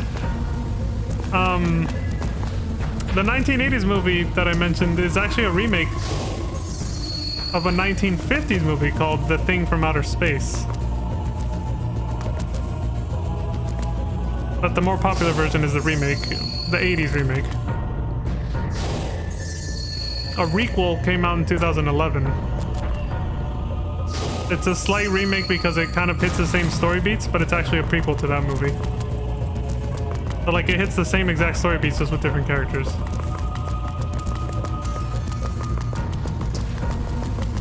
I haven't seen any of them. The only reason I chicken out of watching the 1980s one, the more popular one, is for the reason that most people praise it, which is the practical effects. Practical effects freak me out way more than CGI effects. They just look so much more realistic to me. It's so uncanny. When I watch like 80s horror movies, they tend to freak me out way more than modern ones because they use practical effects instead of CGI effects, and it's just creepier. There's something about it. They're just nastier, especially in a movie with gore. 80s movies are just like, I don't know what it was, but yeah, practical effects just hit different. I was like, I just can't work up the courage with some of the stuff I heard of the movie. But I saw somebody play the video game and was like, so I got an idea of what some of the monsters will look like in the movie. And I was like, yeah, it looks, you know, they're about as nightmarish as I would expect. I'm probably still not gonna watch the movie. I keep chickening out. I was like, nah, I think I'm good. I don't think I need that nightmare fuel, man. I was like, I'm good. Someday I'll have to work up the courage, though. Just to see exactly how much, just to see what the big deal was with the inspiration that went into, Legend of Legaia and FF7.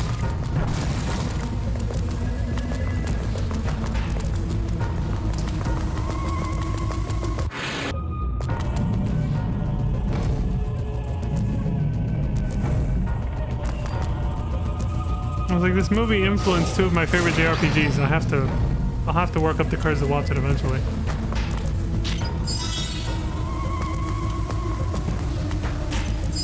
Flag of retreat and bolt strike scroll.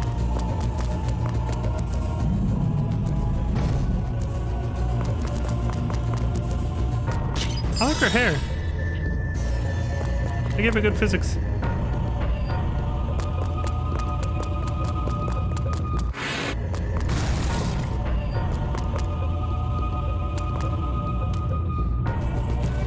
Distance also provides clarity. Nothing should be taken as absolute.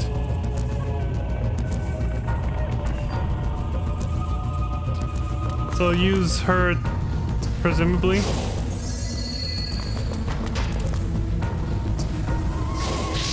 Or no.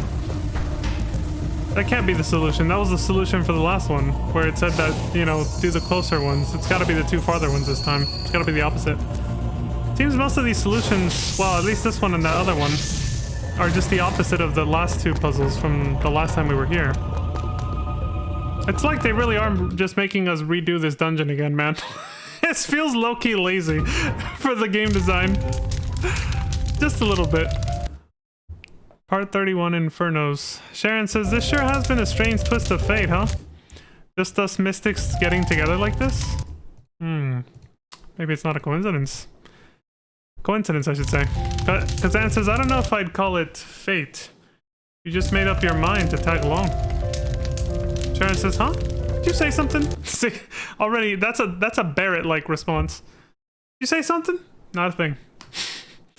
Kazan says, me? No. See, there it is. I didn't say a word. Sharon says, Lang has his on display for the world to see, but where do the rest of you have your mark? I remember this. See, this is what I was saying earlier. I was like, I know at some point Maya and Kazan do talk about where they have their birthmarks. Or origin marks, whatever you want to call it. That was something this was a conversation I vaguely remembered from when I first played this as a kid many years ago. Lang says, yeah, now that you mention it, I haven't seen them either. Sharon says, how about you, Maya? Where's your mark? Maya says, I can't tell you that. Oh, wow.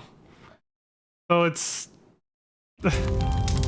just exactly where is it, I wonder? I think they should have said where... No matter how you read that. Just exactly where is it, I wonder? Some place she can't talk about, maybe? Obviously, why else would she respond in such an embarrassed tone? You didn't mind them reusing this dungeon too much since the layout changed a bit? Yeah, it's fine. It's, you know. I thought it was kind of funny because it felt very long going through the first time. So I feel like some players probably went, oh my god, not again, you know? Because it's like, Jesus Christ. It took so long to get through the sewers and then this part just to get into the castle the first time. And it's like, now we gotta do it again.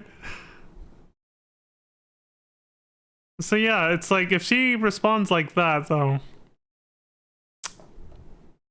it's gotta be somewhere even more private than Sharon's. On the, you know, saying it's on her thigh. Sharon says, huh, Lang? Just now, you weren't imagining anything weird, were you? Fuck, she's calling out the player. That's exactly what I was doing, Sharon, because I was just... How could I not?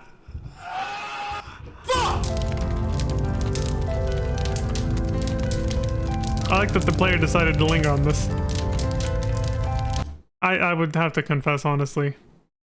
I mean, I'm curious. The way she reacted kind of made me think, oh, well, it must be, you know, somewhere very, very private. I wonder where that could be. It's like... Yeah, there it is, the honest answer. Link says, was it that obvious? Shen says, well, geez, it was written all over your face. She's quoting, I am thinking weird thoughts, your face said. So honest, adorable. See? She appreciated the honesty. I like that. I like Sharon. She was, she can respect the honesty, because that would have been my answer. I mean, I can't deny it, yeah. What about me? How come nobody asked about my mark?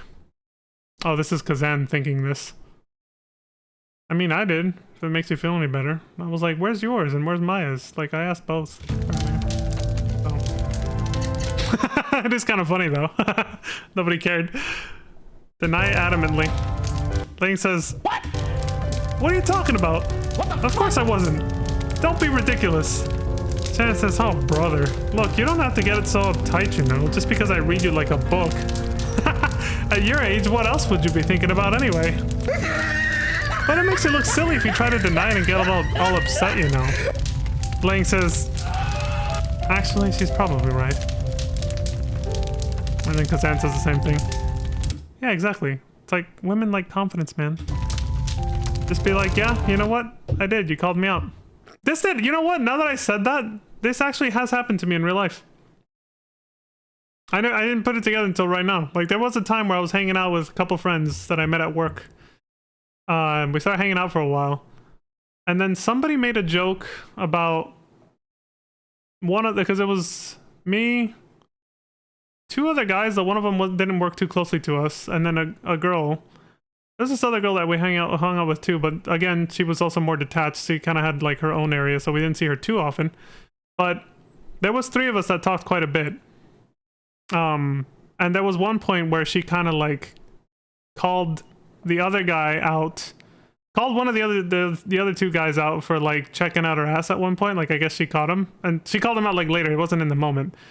And I think it caught him off guard because he just laughed, but he didn't deny it, but he stayed quiet about it. He just kind of laughed and like, you know, tried to like coyly change the subject or something like that. But then the other guy in the group like kind of just teased him about it, and then I chimed in a little bit. I forgot what I said. Not much, but I was just kind of like, you know, I just kind of laughed and made a passing comment. And then she was like, she turned to look at me and she's like, I know you've checked out my ass too, all right? Like, like you can't talk. And I just laughed immediately and just confessed right away. I was like, yeah, I can't deny that. I did do that at one point. I was like, but at least I'm honest about it. And yeah, she didn't mind. She was just like, yeah, because I didn't try to deny it. So basically what Sharon said. And I was like, yep, she caught me. Women have a third eye on the back of their heads. It happened. This was many years ago, but yes. And then, yeah, we just all kind of laughed about it and then just went about our day. Try to cover it up.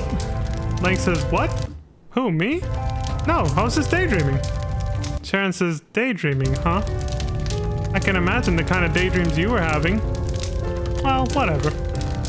See, she wasn't that annoyed because at least he didn't try to deny it. She's still more impressed if you confess, but at least she wasn't annoyed.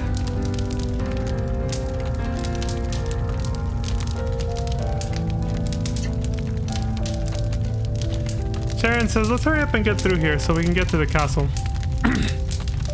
Kazan says, you're absolutely right. That's enough resting for now. Back on the road again then. We gotta get some food though. Who's gonna cook? The game has so many conversations, it's great.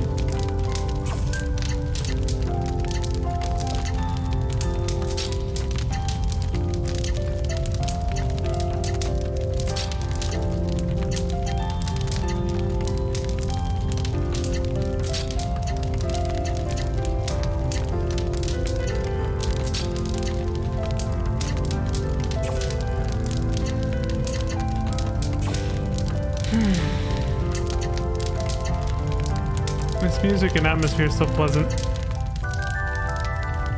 I also kind of went on a nostalgia trip after I told that story, because I started remembering other things. Other funny moments I had with those coworkers way back then.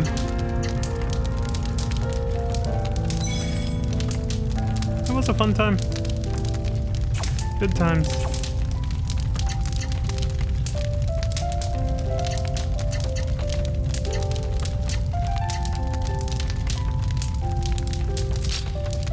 Alright, Sharon's getting her first shot at being a cook. Udon noodles.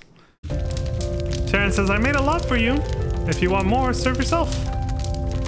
Lang says, whew, Sharon, this is good. Maya says, kinda hot, but it's okay, I guess. Tastes good. Kazan says, whew, it warms me up. And full of stuff. This is great. Full of stuff? I've never... That is the most lazy... Whatever. So we got HP and MP restored and all stats increased. That's pretty good. All stats, we'll take that. We take those. Okay, we finally made it back here again. So was that optional, or could we have just taken the old way? The player we're watching didn't really try the old way, so I don't know. I bet something would have happened that would have forced us to take the new route. Yeah. I don't know, though.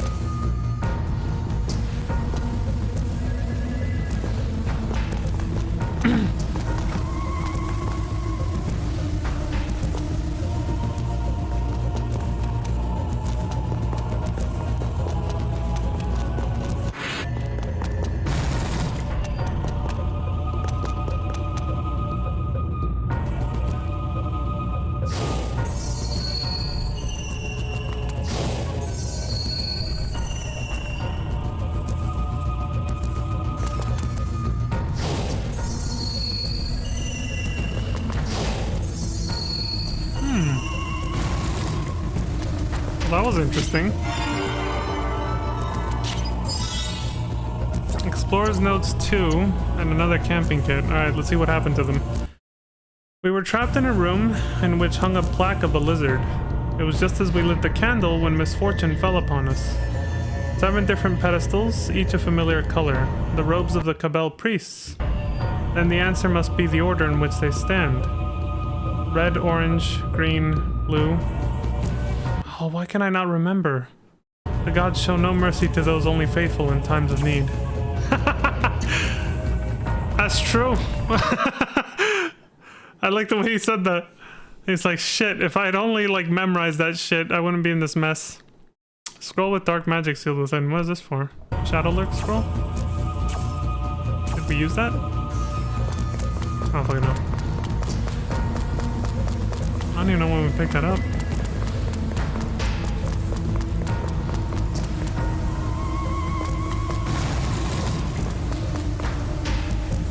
Pretty sure there were walls blocking it off?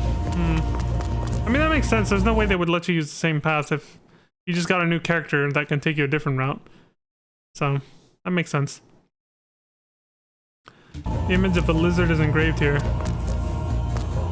It really is the whole dungeon all over again, too. But with different puzzle solutions.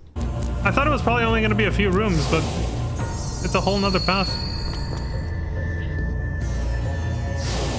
So that big circular room we just passed where we fought the boss last time, that must have been a different one.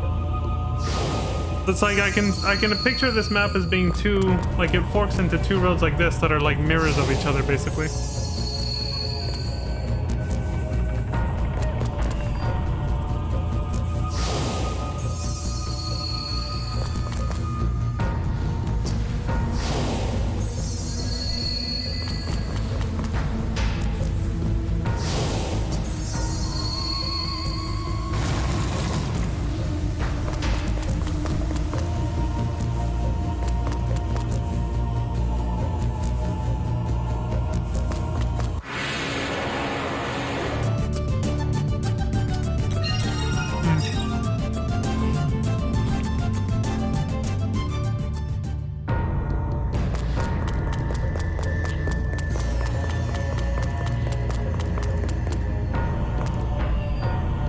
Shoot it.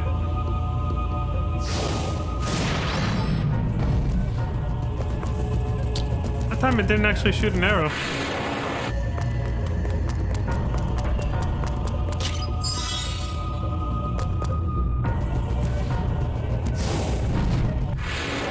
What the fuck? Oh great. Inferno. You end up having to do a mini boss fight when you light up one of these candles. Shit. Well, see what happens.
Some raw Alexandrite. Neat.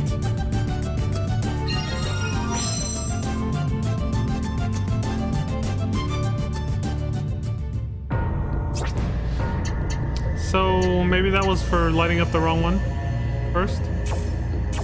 Panacea. What does it do? Secret medicines to cure all that ails one. Okay, so it's a remedy.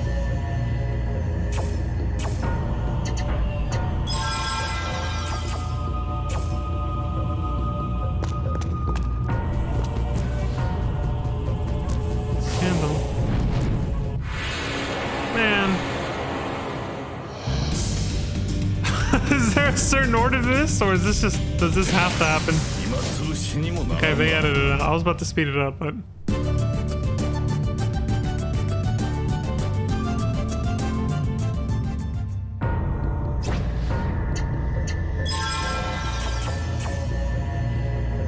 I think this has to happen. Every candle's disappearing.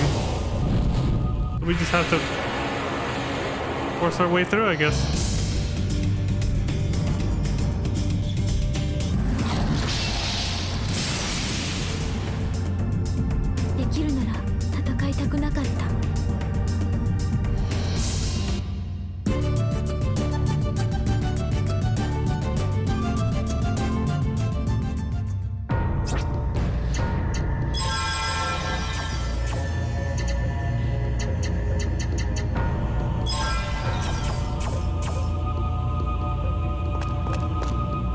I see two more candles.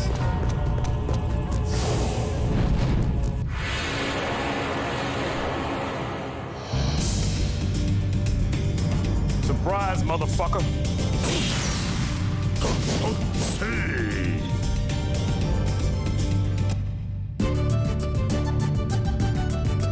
We still haven't seen Sharon in combat yet. Hell, I don't even remember what weapon she uses, but I think it was I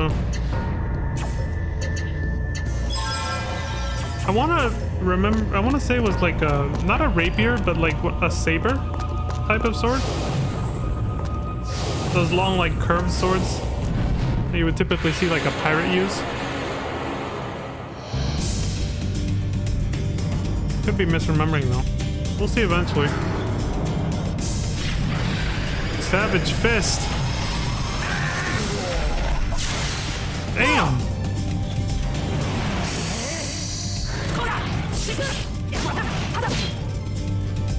They're speeding it up on their own.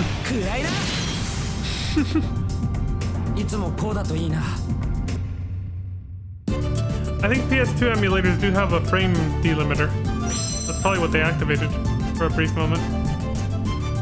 You gotta be careful with it though, because it can crash the game.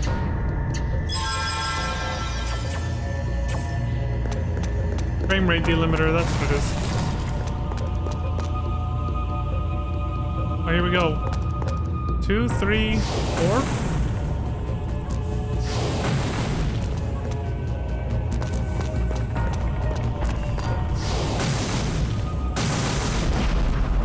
Nice. That was like blowing up TNTs in an elaborate way in Crash Bandicoot or something. Sometimes they would put little mini puzzles where you would have to get them to blow up at a certain height relative to each other so that they would all blow up at the same time or in a certain pattern so you could get the items. That was rare that they would do something complex like that, but it was nice when they did. So we got Explorer's Notes 3.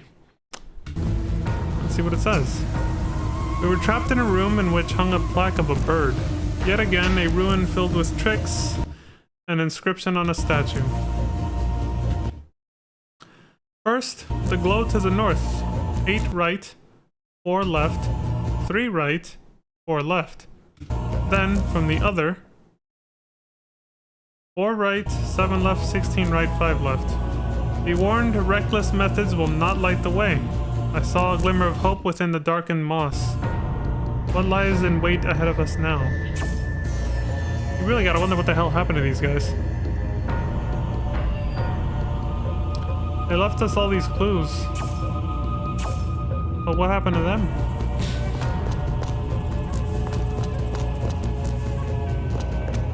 Jesus.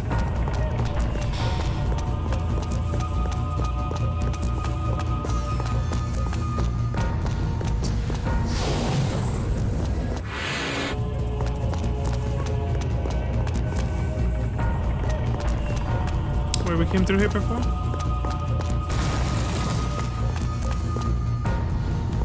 Here we go. Some sickly looking glow moss. Oh, there we go. So the north one must mean the one that's lit there, and then it said from the other must mean the other one. So same as last time. There's the image of the bird. We do the combination relative to the one that's already lit.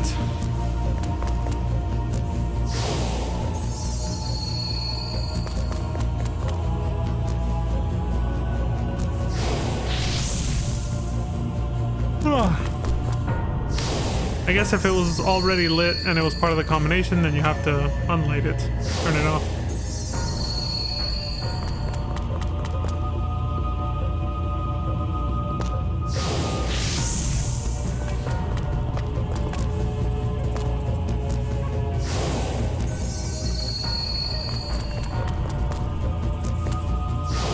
do you have to do both combinations back to back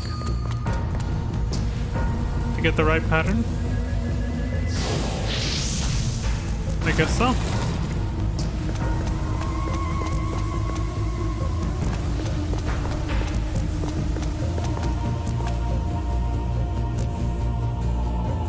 Oh, we came through here already from there.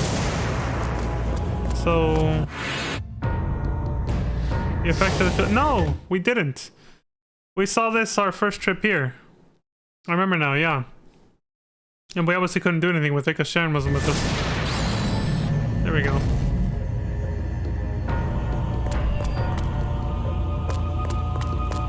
Oh, great. Punch him out. Go, Leia. Don't forget the other one. Surprise, motherfucker. There. Giving a good fight. Yeah, there we go. That's what it's called. That's what I was thinking of. The cutlass. Yeah. The cutlass of the scimitar is basically what I was thinking of when I was saying the little, like, pirate sword saber thing.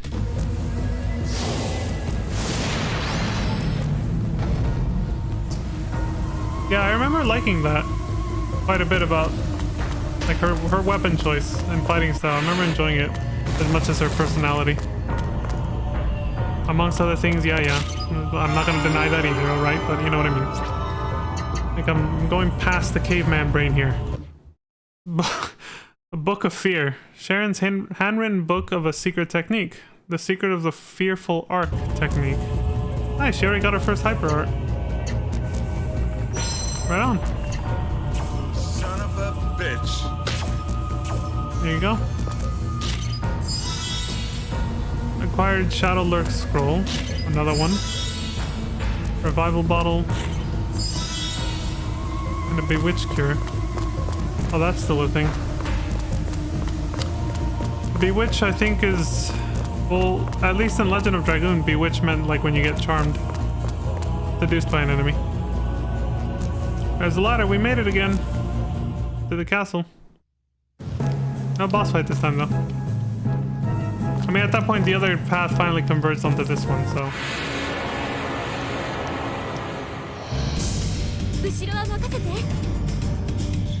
Shit, the soldiers here are upgraded. They got more heavy-duty armor.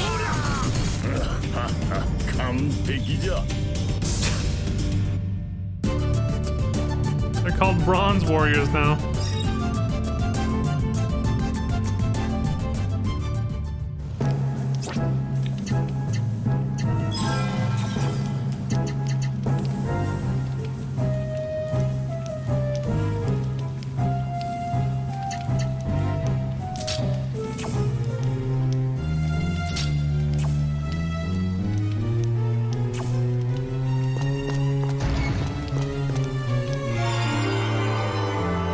Soiled letter.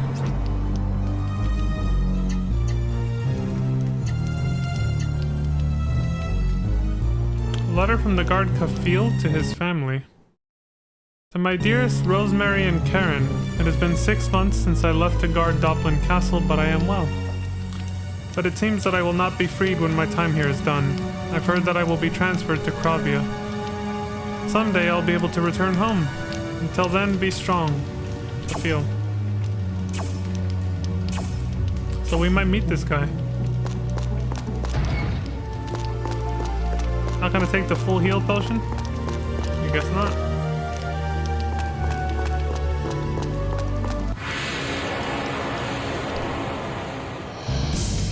Yosh, ikuzo.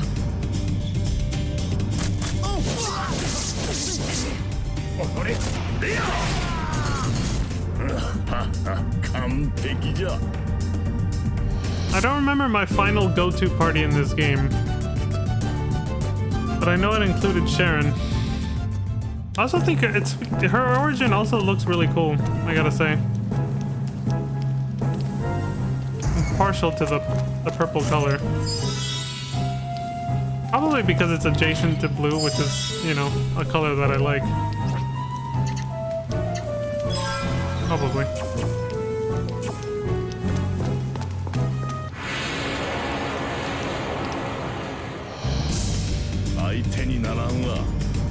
we got gold warriors now.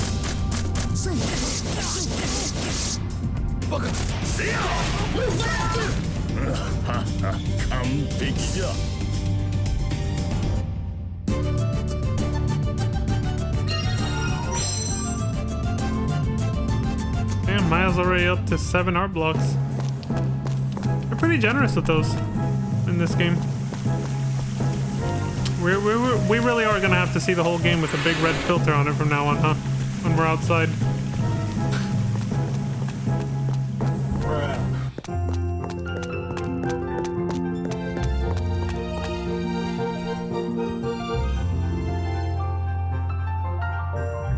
And we got this shortcut again.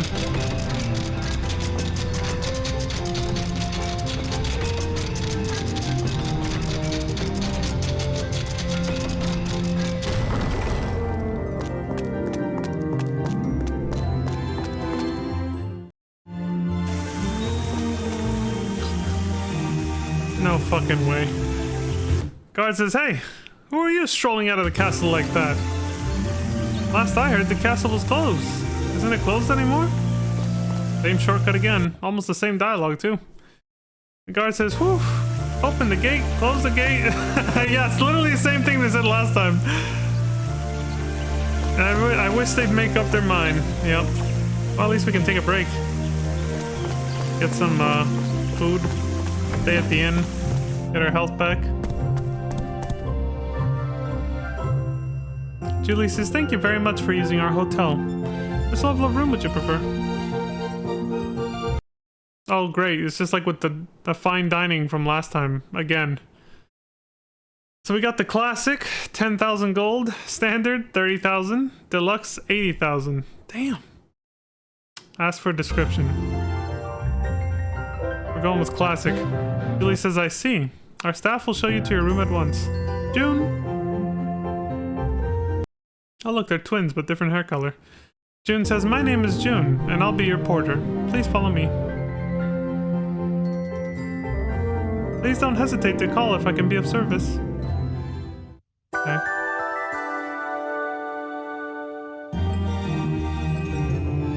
Julie says, did you have a nice rest? You come back soon. Okay, what about standard? Julie says, I see. Our staff will show you to your room at once. June comes over like before.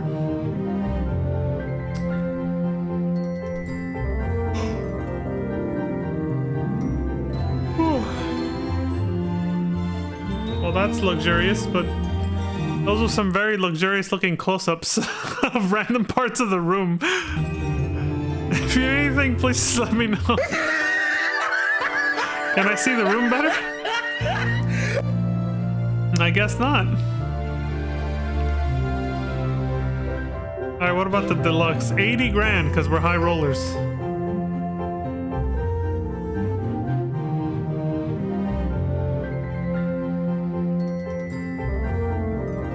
Here we go.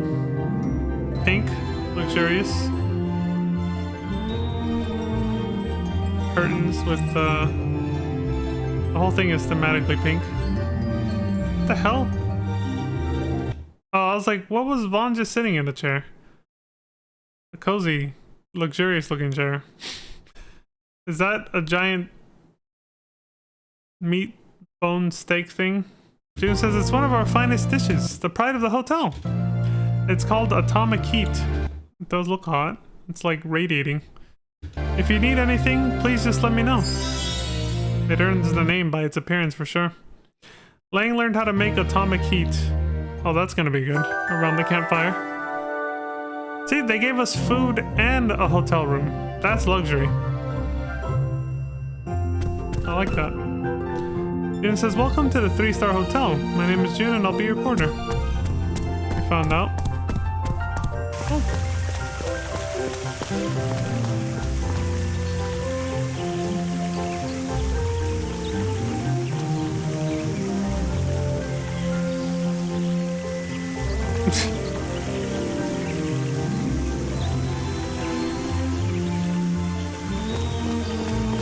Excuse me?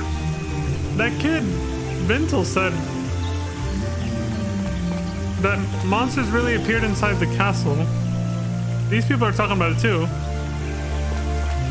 They said if you bring some of them to me, I'll give you something neat. That little kid wants to give us something for bringing them a monster? Alright, what did she say? Hold on. Even nobles aren't allowed to enter the castle. Unforgivable.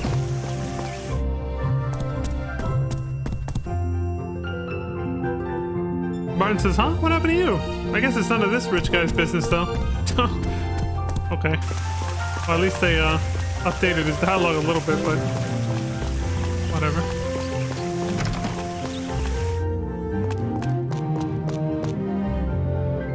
Shank. Hey, buddy, you have any money? People like you drive my customers away. We're never gonna be considered wealthy enough to shop here. Feels bad. Even if we have a pocket full of gold. Sad. Probably gonna go camp and make that food. Or just chat. Kazan says, Sharon, you sure are a good cook. Sharon says, that's what my henchmen tell me too. Is she actually some kind of like pirate king or something? It's like fucking One Piece crossover. Sharon says, if you can appreciate dishes like that, you must be from Tanza too. Kazan says, yeah, you can tell, huh? I was born and raised in Tanza. Sharon says, so was I. What a coincidence. Hand me that bottle. I'll pour you a drink. Kazan says, you will? Thanks. Why don't you have a drink too? Here. Lang says, whoa, Master sure does drink a lot these days. That's nothing new. You've known that about him since day one, dude. Sharon says, I wonder where exactly this bishop is. Lang says, Kazan says, the only thing we can do is search the entire castle. Heavenly beef. We're not going to try the atomic heat yet.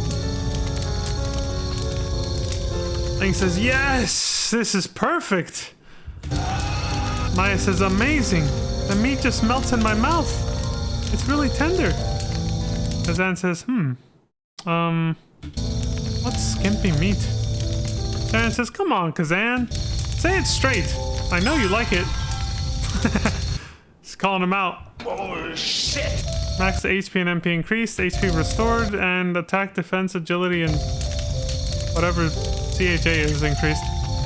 Oh.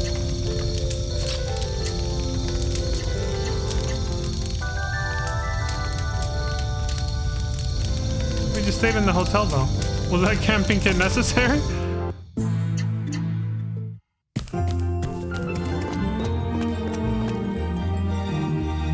Just a little fast forward.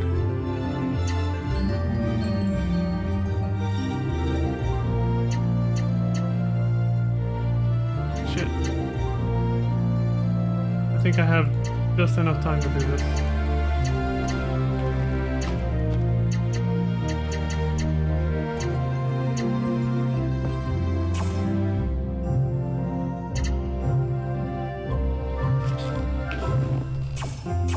Hey, we got Sharon in the party now. This will be fun.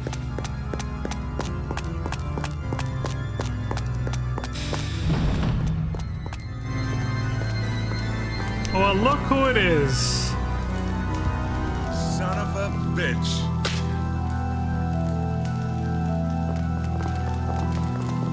Nice, you can play that pretty well, actually.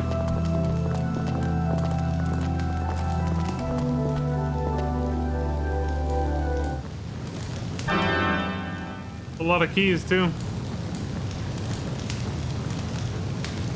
Lang says, you're the new bishop? Surprise, motherfucker. Says what? What kind of way to speak to a bishop is that? Came to get a pass out of you, fool.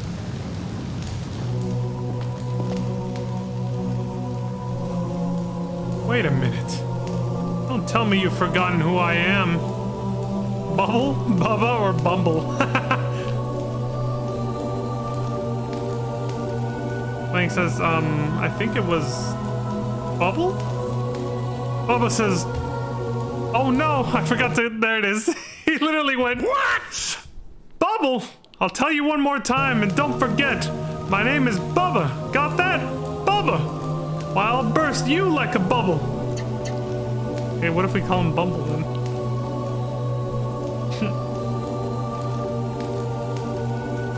Lang says, Bumble? Bubba says, why you? You dare call me Bumble? Listen up, I'm not gonna tell you again. My name is Bubba. Got that? Bubba. Now don't forget. Okay, let's say his real name. Lang says, Bubba. Bubba says, Mr. Bubba. When you say my name, don't forget it's Mr. Bubba to you. You bastard!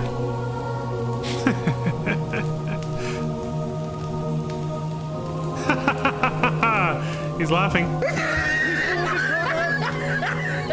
When Doplin told me to look after the castle while he was gone, I was mad at him at first. But now I'm glad he did.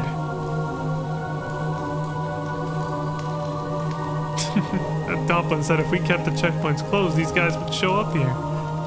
By golly, he was right. Lang says, Doplin? Spoke out of line, huh? Shouldn't have said that? Lang says, I don't believe it.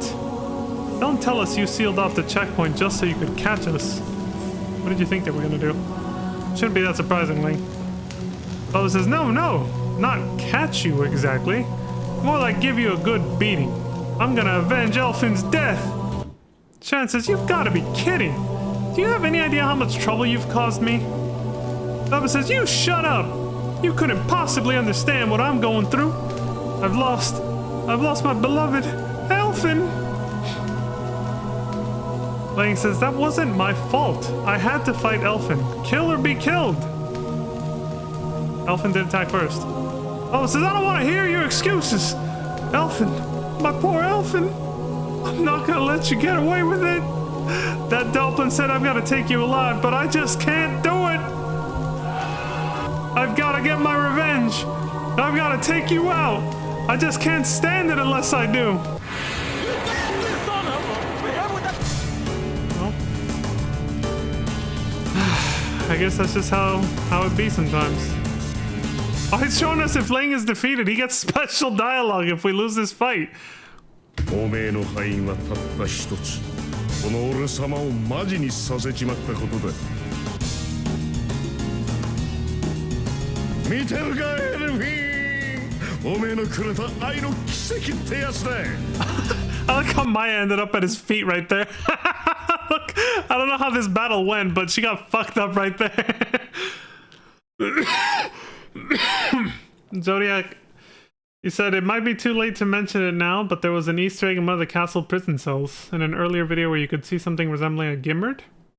Oh shit, I'm sad I missed that. Damn, I'll have to look back through the videos off stream or something, see if I could find it. Was it really early in the game, or was it like last time we were here? That could help narrow it down. I heard there was a lot of Easter eggs from the first game here, so it doesn't surprise me. I'm just kind of sad I missed it. I want to see that. I want to see a little Gimard in the test tube. Doesn't he also have dialogue if, No, I think it's just when you lose. Yeah, there's no other conditions that cause anything else. Well, we saw what he says. If you lose, he says, I avenge you, Elfin, or whatever, and then flexes. So I guess not every boss does something like that. Oh shit, wait, do we have two variable arts? Airborne Fury and Solid Strike. Does Airborne Fury involve Sharon or something? Or is that something else? She really does have a big personality. Anyway, how many art blocks is that? 1, 2, 3, 4, 5, 6, 7, 8, 9, 10. They had to stack them like this just so they fit. Unless there's something else about the way she fights, I don't know. Oh yeah, just stack so they fit.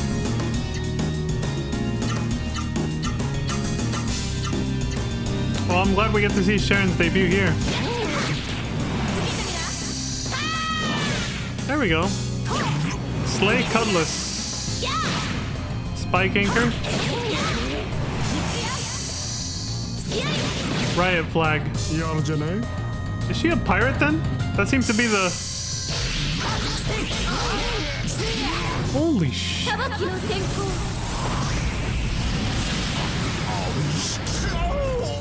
Yeah, the overriding theme is that. AP up 30. He's powering up! He's pulling his cock out.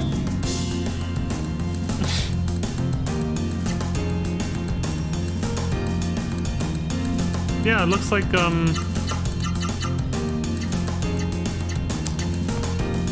Pirate does seem to be the theme with her. You know, she kind of dresses like the Gerudo pirates in Majora's Mask. Karina. That's what they're called, right? I don't know if I got the name wrong, right or wrong. They also appear in Ocarina of Time, but they're not pirates in that one. Yeah, it is the Gerudo women, yeah. In Majora's Mask, they're not called Gerudo, though, but they're pirates in that one. They have a very similar style of dress as her. Yeah, the pants, everything.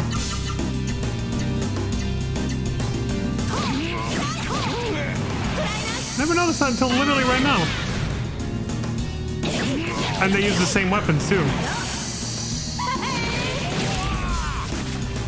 Ami.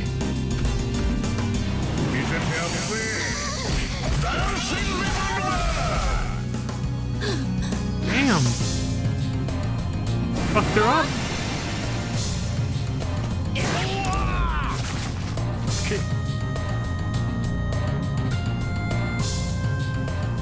Good. この程度で俺様のエルフィンがやられたってのがざけんじゃねえ Stay mad, fool. You suck!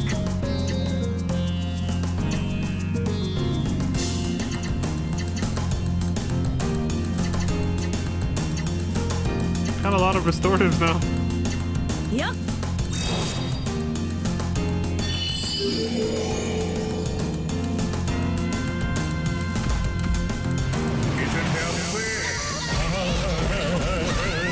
Yeah, I'm really curious now about where that dress style comes from. Now that I've seen this connection between Karina. the Gerudo Valley chicks from Ocarina of Time and or the pirates from Majora's Mask, and the way Sharon dresses being so similar, then their weapon choice.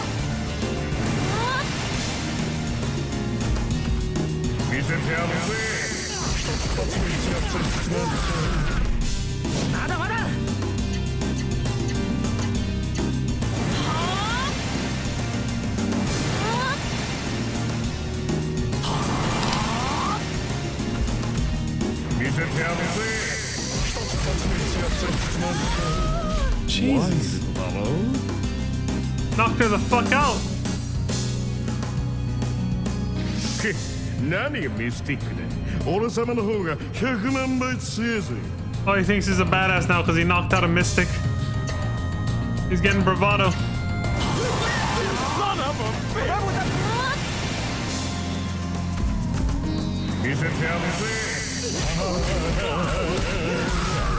Great だぜ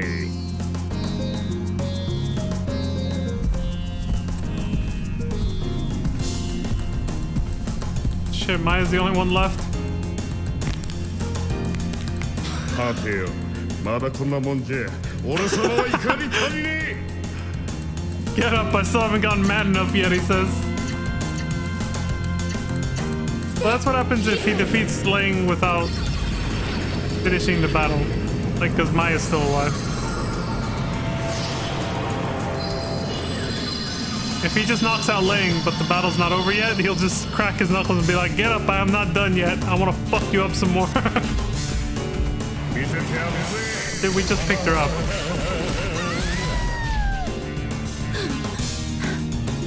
Damn, he hits like a fucking truck. Obviously, look at him. This dude is built like a brick shithouse.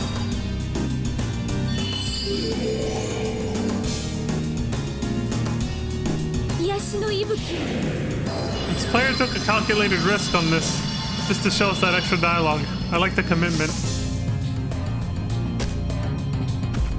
Yo, come on, sexy power. 油断したぜ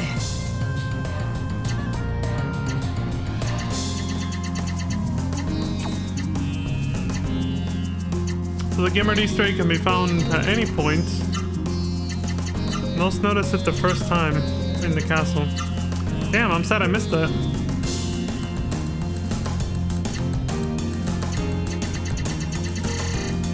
I'll look back at one of the older videos then. I definitely want to see that.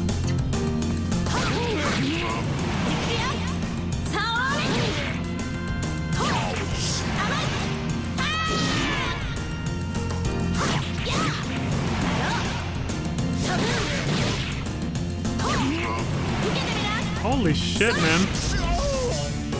Spike anchor. All these nautical piracy themed moves.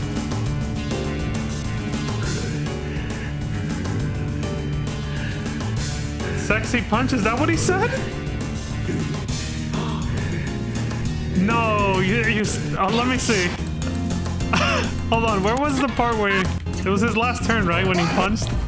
Yeah, here, dude, I gotta check. Sexy. He didn't say that. What the hell? That was a good catch, Zodiac. I did not catch that shit. I think it's because I was still babbling about nonsense like I usually do. I gotta hear that again, dude. What the fuck? Sexy.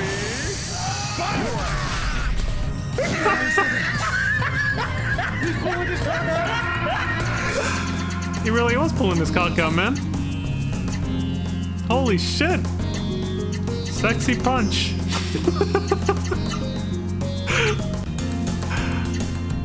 They definitely, yeah. That's intentional, 100%. There's no way that's not. I can't believe I missed that. Sexy punch. I'm gonna say that. Heavy, that's it. If I make Tifa use her final heaven limit break on FF7 or something, I'll say sexy punch.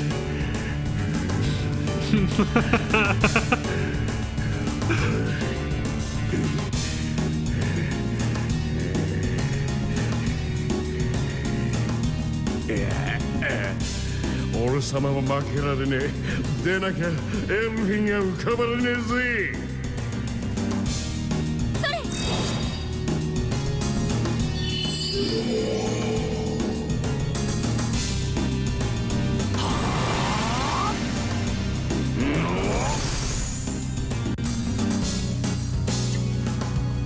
Well, things are heating up.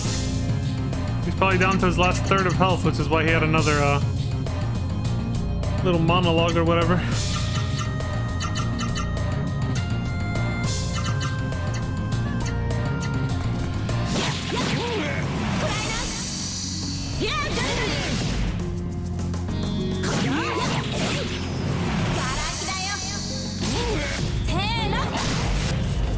The guillotine kick.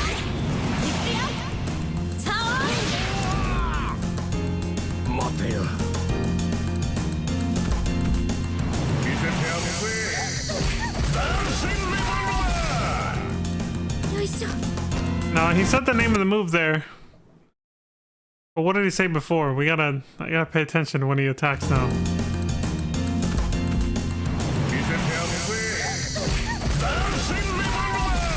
Nothing I could understand that time.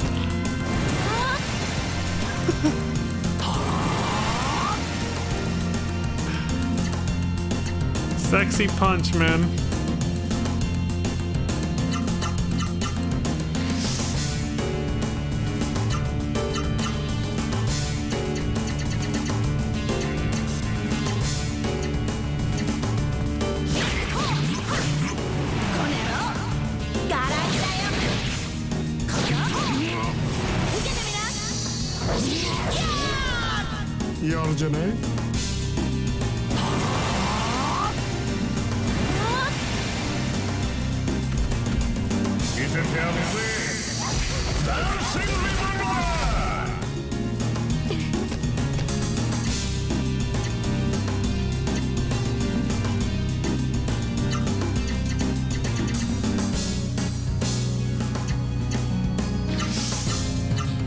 You know what I like about his voice actor?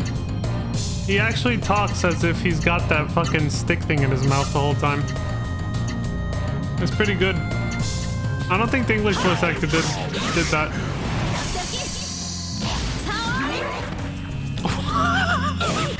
Oh my god. Speaking of sexy punches and shit, she literally, her move is called Peach Surprise, and she literally bumped him with her ass. I can't believe how far back that goes. Like, I first barely started seeing people use the peach emote, that little emote that's literally just a peach fruit, to like allude to, you know, the ass.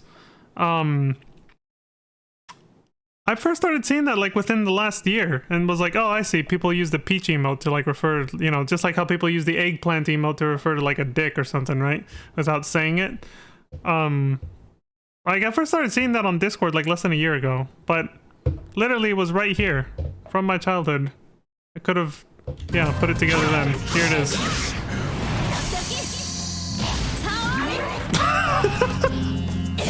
And a heart comes out. What the fuck?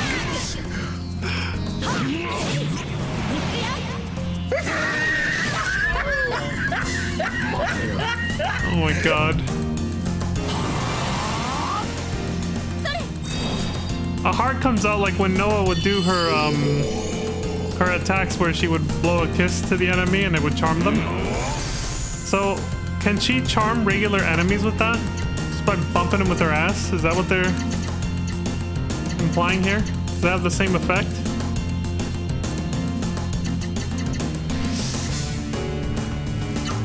Peach surprise.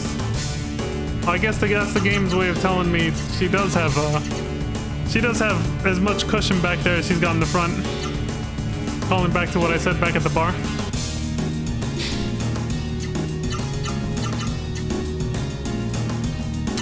You gotta hand it to Bubba though, he's one tanky ass motherfucker.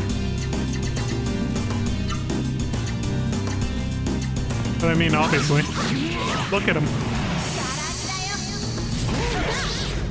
Whoa! It is the splits!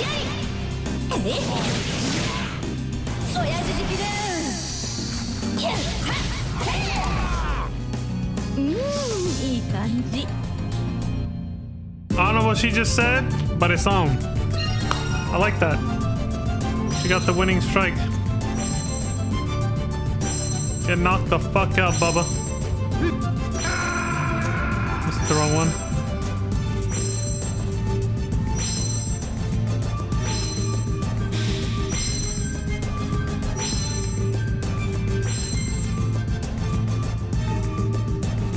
Husky for men? The fuck is that?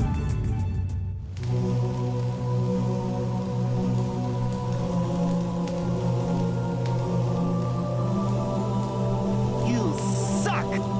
Prick. You're done, dude. Oh, it says... I'm not strong enough. I'm not strong enough to avenge my poor Elfin's death.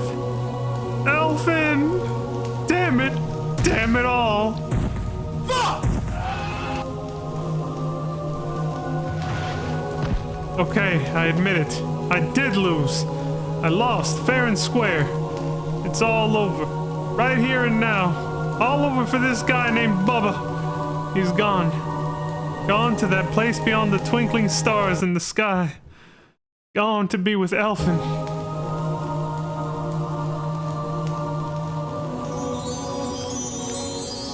Oh my god.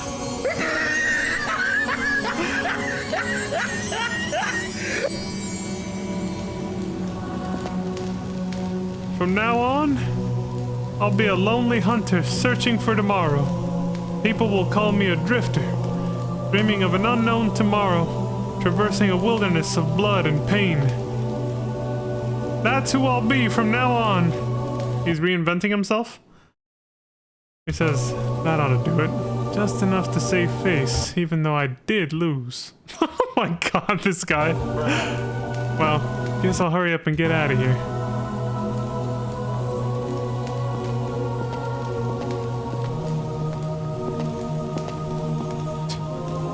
Alright, see you later, I guess. Bubba says the wilderness is calling me. I guess I'll be heading off. I guess Doplin headed south looking for something called the Sacred Stone.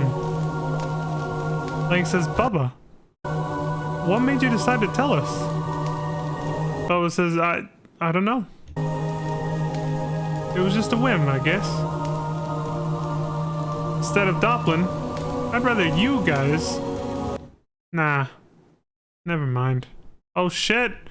The redemption arc! It begins! You son of a bitch. His face, the way his smile changed so unnaturally. Bubba says, and here's a little present from me. If you want to get through the checkpoint, take this.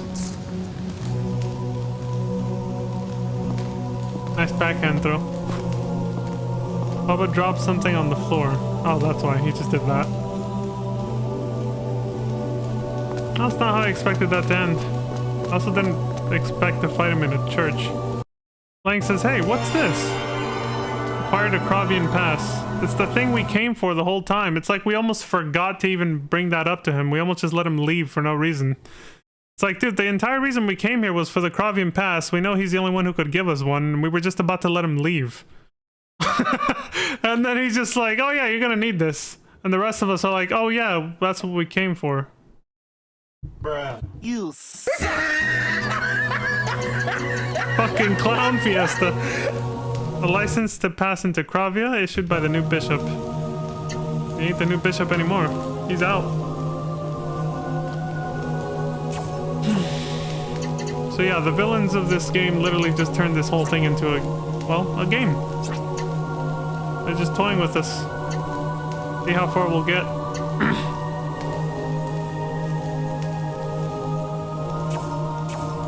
I like how this whole thing just started with Lang, but now we're slowly building up a small army to go up against their asses. Against Avalon and his cronies.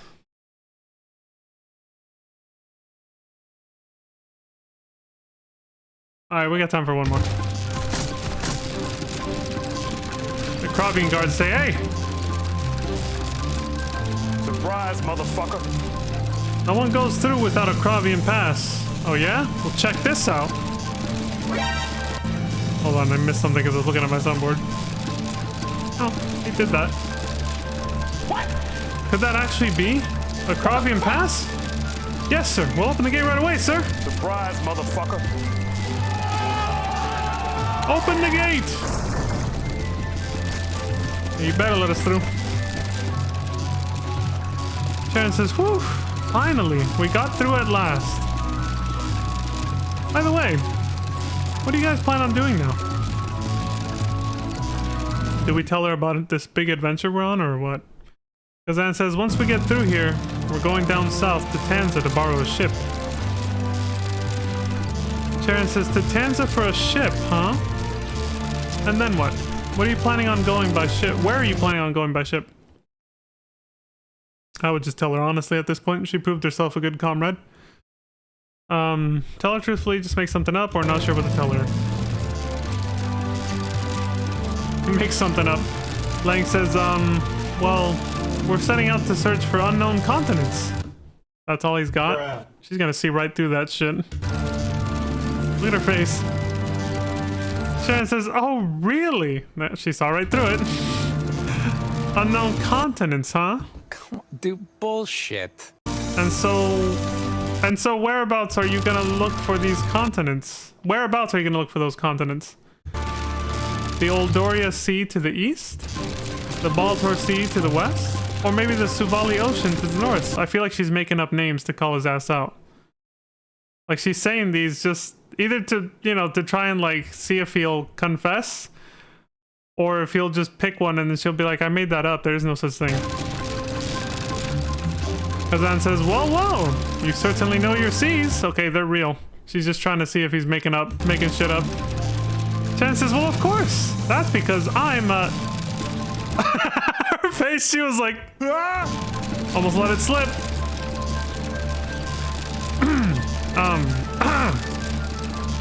At first I was clearing my throat, but then she did, so I'd do it again. Shannon says, yes, I'm a great lover of the sea, you know? I know everything there is to know about the sea. Holy shit. shit. Take me with you. Not only do I know the sea, but I can handle a ship too. How about it? What do you say? Lang says, sure, I don't mind. Is it okay with you, Master? Kazan says she can come with us if she wants. I don't care. Damn. Alright, so now what? Not sure what to tell her.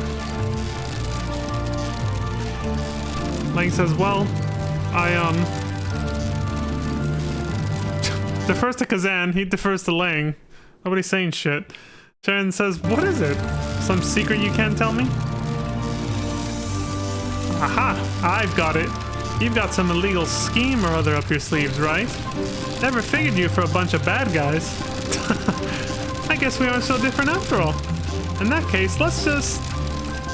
Maya says, no, you've got it all wrong. We're trying to restore the world back to... Kazan says, Maya, don't tell her. She wouldn't understand. Oh, hell no. Sharon says, excuse me? What? What's that supposed to mean? What the fuck? So you're trying to keep me out of the loop, huh? Just tell me, what could it hurt? You bastard! Sharon says, okay, I get it. You think our friendship isn't deep enough yet to trust me. That's okay. I understand. That's okay. I can wait. When the time comes, when you want to let me into your inner circle, you can tell me your plans then. I like it. This chick doesn't give up. Because that says what? Does that mean you're planning on coming with us? Sharon says, I go through all that trouble to help you, but when you've got what you want, it's just sayonara, huh?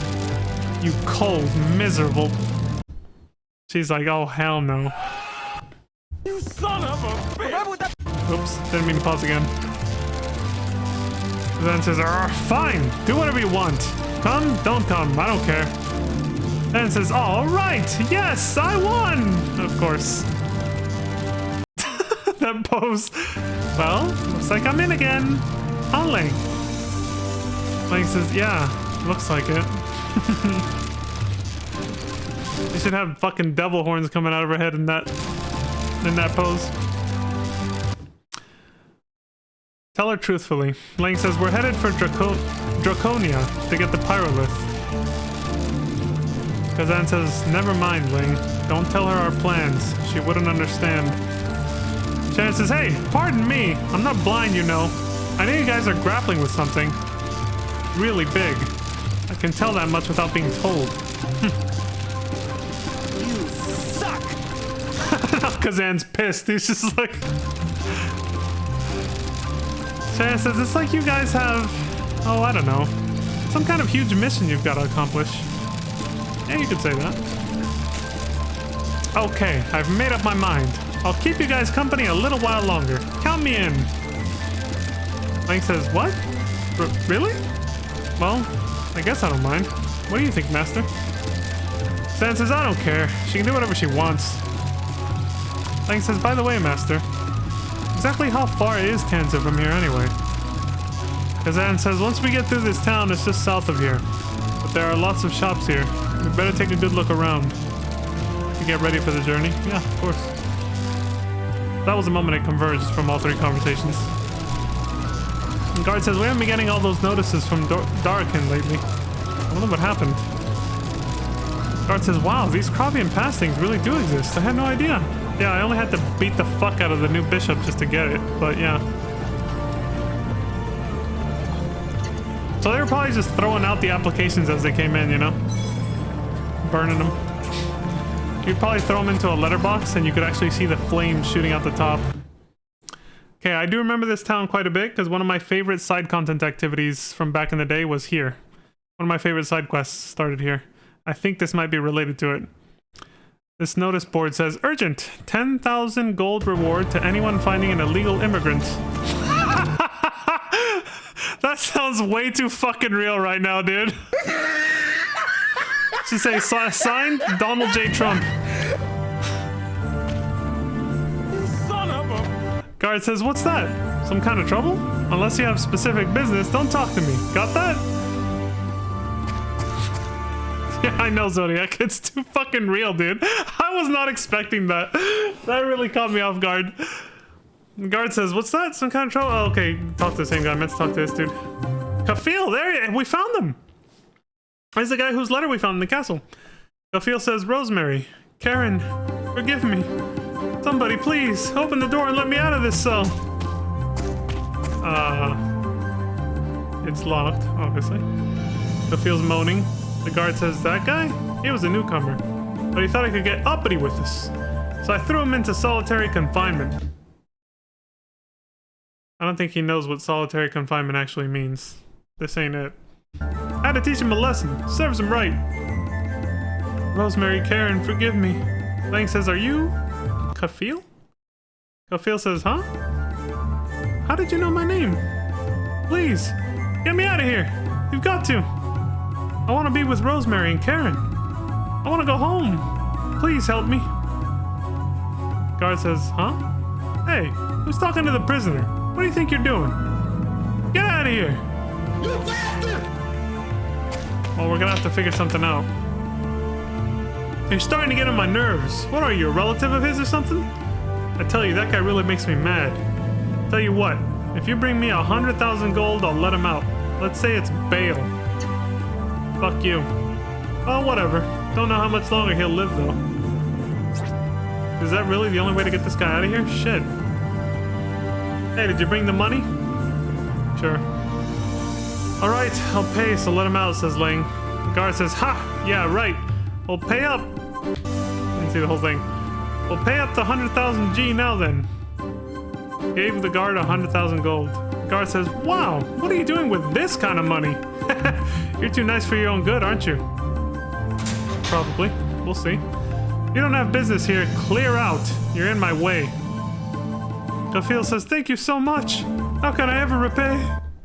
Now I can go home again. If you ever come to Darken, please visit us. I want the chance to thank you properly. Guard says, with this much money, I can eat anything I want. My mouth is starting to water already. Yeah, go to the castle. They'll take half of it if you want the luxury course meal or whatever. Oh, the little restaurant outside the castle. Oh, this is... Oh, shit! Yeah, this chick with her daughter. This is, okay, so he belongs to this family. Rosemary says, thank you. I can't believe Gafil came back. Karen says, thank you, Lang. Now, if only my mother would get well. Yeah, wasn't he the guy that they said would waste the money on alcohol or something? But she was sick. Am I thinking of the other family next door? I can't remember. Gafil says, you must be... Thank you very much. I can finally see Rosemary and Karen's smiling faces in my own house. It feels like I'm dreaming. This sword was a gift from my boss when I worked at Doplin Castle. I can't thank you enough. Please take it. Acquired the Last Dragon. It's a fancy name for a sword. I like it. If there's any way I can help you, just let me know. I'll do anything for you.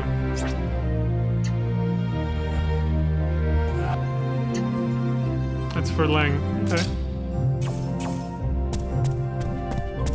I hope it looks cool.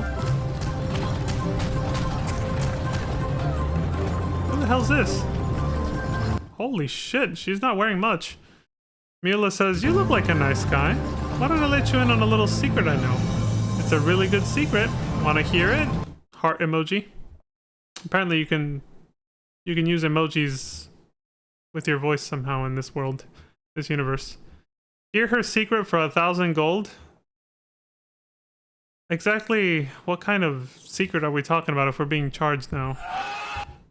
Is that just a euphemism for something else? Are we being propositioned right now? What is this? No thanks. Lang says, nah, that's okay. Mila says, what? You aren't even curious? Well, maybe I'll tell you some other time then. Everyone, come to Tavern Belicia. Food and drink from all over the world. Oh, so she's a barker. She's hired to be the looks to get a crowd going into that bar, basically. I get it. What kind of secret? She's basically, yeah, hired to advertise the bar to get people inside. Lang says, what kind of secret? Mila says, hee hee. If you want to know so bad, why don't you just say you want to hear it and pay 1,000 gold? It's gonna be the same thing she just barked, isn't it? We're getting ripped off. Lang says a secret? A good one, huh? Alright. Mila says, hee hee. Wait till you hear this. It's a really good secret. Come out here so nobody else will hear. This is getting a little... Where the hell is this going? Oh my god. And the camera doesn't follow. Mila says, come up close. Let me whisper it in your ear. Lang says, what? You're joking. No way. I can't believe it. You've got to be kidding me.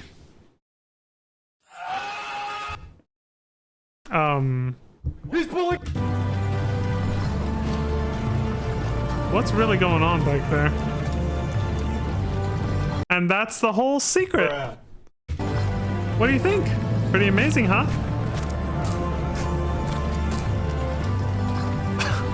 Lane comes out of breath and tired.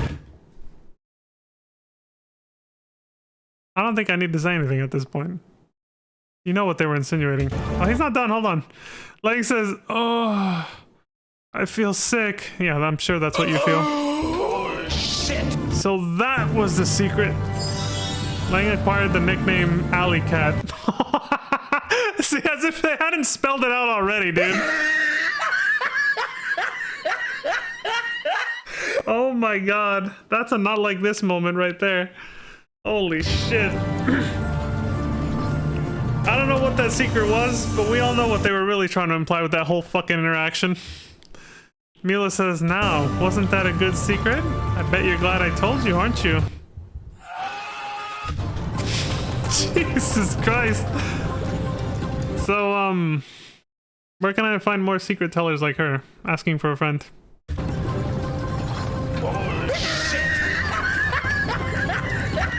Colonel says, water? It's 1,000 gold for 1 bucketful. Dude, I have a crystal that can produce infinite water. Fuck you. Excuse me. What, did a meteor crash here? What is this? Rowan says, ow, oops. Hey, I'm sorry. I wasn't watching where I was going. Come on, man. Don't just stand there. You're in the way. Well, we got a good secret at least. They look mighty tasty, don't they? Says Jimbino. Hey, you can't come back here. Go around. OCD, man. Santo says, man, those Kravia kebabs smell good. I could eat about 100 of them a day. I would not set up shop right there. Like one or two steps backwards and you're just tumbling all the way down, man. Santo says, sorry, but I was here first. You gotta wait until I'm done. Okay. Mateus says, boy, are these great. Nice and spicy. These Kravia kebabs are addictive.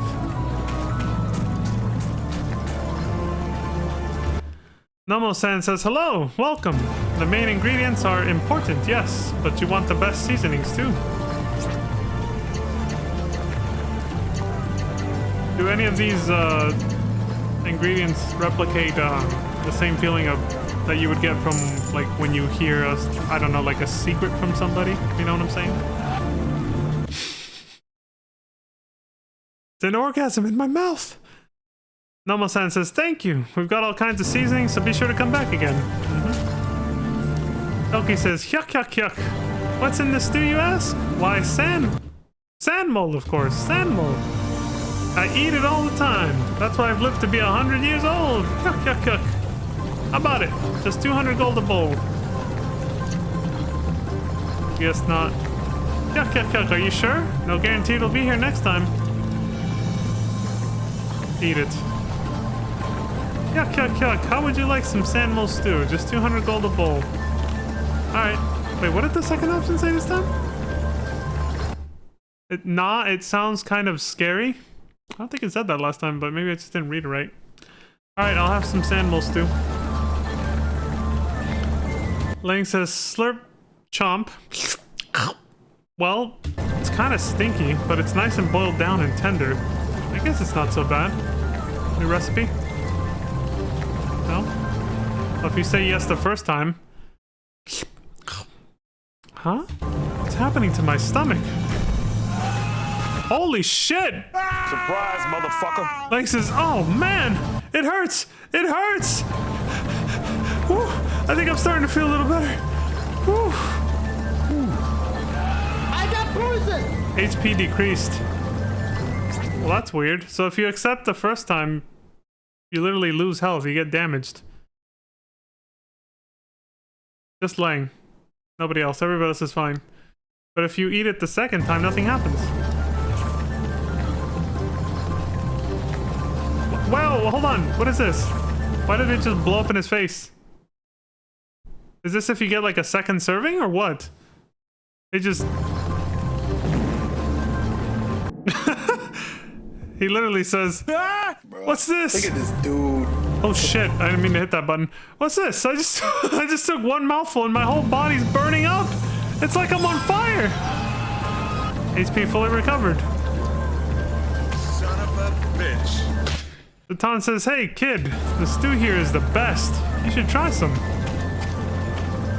First he got knocked out on his fucking ass. And then all of a sudden he just... full health. On the second serving. Alright. Michelle says, we've got lots of enchanting accessories. We call them the Miracles of the South. All the way from Tanza.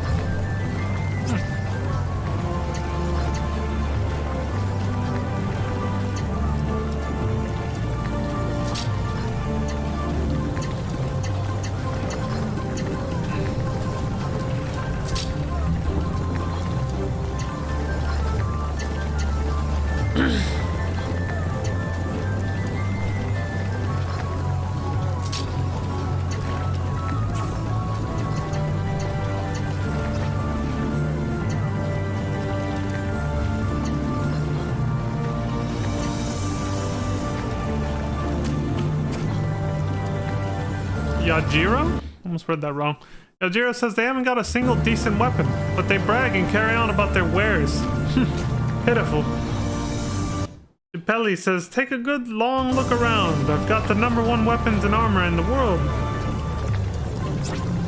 I think you can craft stuff here too.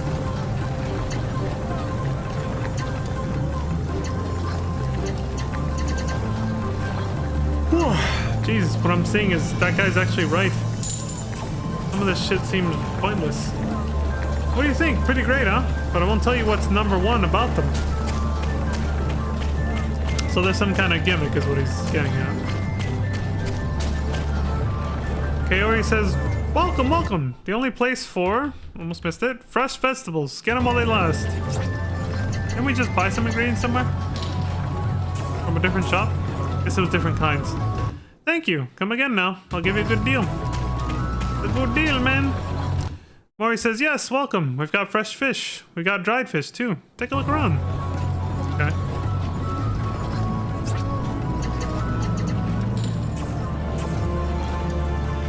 Yes, indeed. Fish is the best. A whole lot better than meat. I never understood why they made a distinction between fish and meat. It's all meat. Is fish meat or cow meat or chicken meat? It's just meat. What the fuck are you talking about? I don't know why there's a difference there. Acquired heal bottle. The voice says, welcome. This is a butcher shop. We've got every kind of meat you could hope for. I see. They're direct competitors right next to each other. This reminds me of a Family Guy episode where that one guy sets up a stall next to this other dude and then he goes and knocks him out on the back of the head and overwrites his sign with his own. He slowly takes over all their businesses, monopolizes the little stalls. The voice says, our meat is the best. Once you've had our meat, you'll never want fish again. They're all talking shit about each other. Classic. Johan says, oh, you have the VIP card. Quite impressive for such a young man. Surely a man like you would appreciate the goods in this shop. Oh, here we go. This is the real weapon shop. Weapon and armor.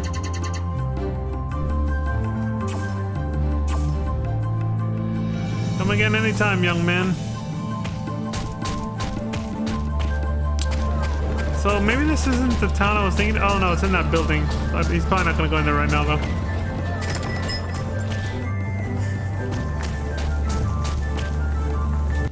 I wonder if that chick will give us another secret if we talk to her again.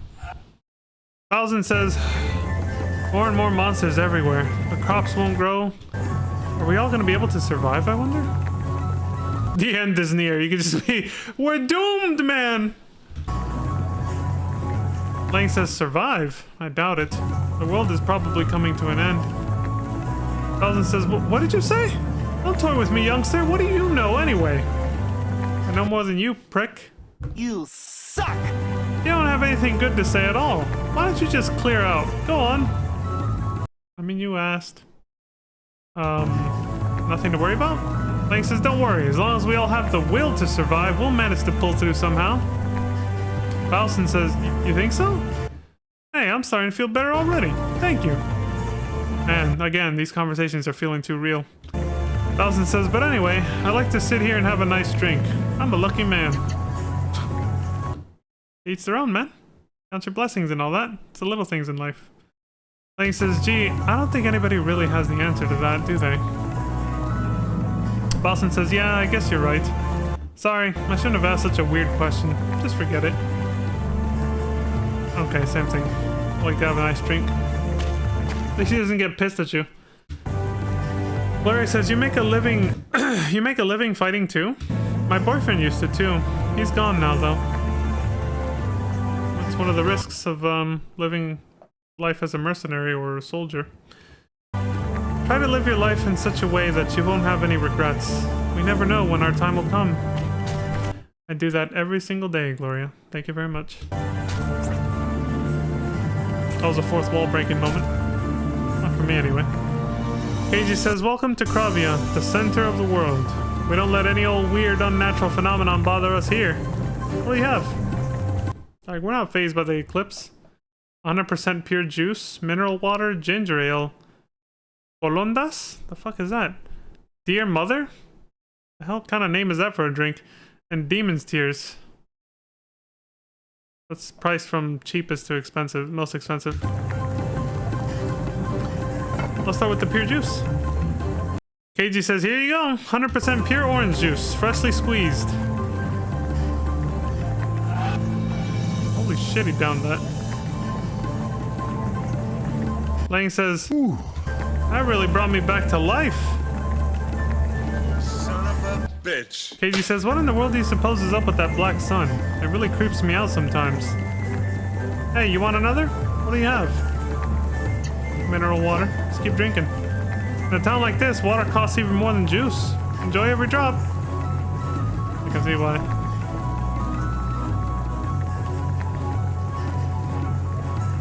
Lang says 200 gold for one glass? That's ridiculous. You suck! Keiji says, what's my relationship with the proprietress, you ask? Well, we're pretty close, I guess you'd say. What about the chick outside? Did she tell you any secrets? Or does your proprietress tell you all the secrets? Hey, you want another? What do you have? It sounds like the proprietress tells him every secret he needs to know. Let's take some ginger ale. Here you go. Once you've tried it, you won't be able to get enough of the stuff.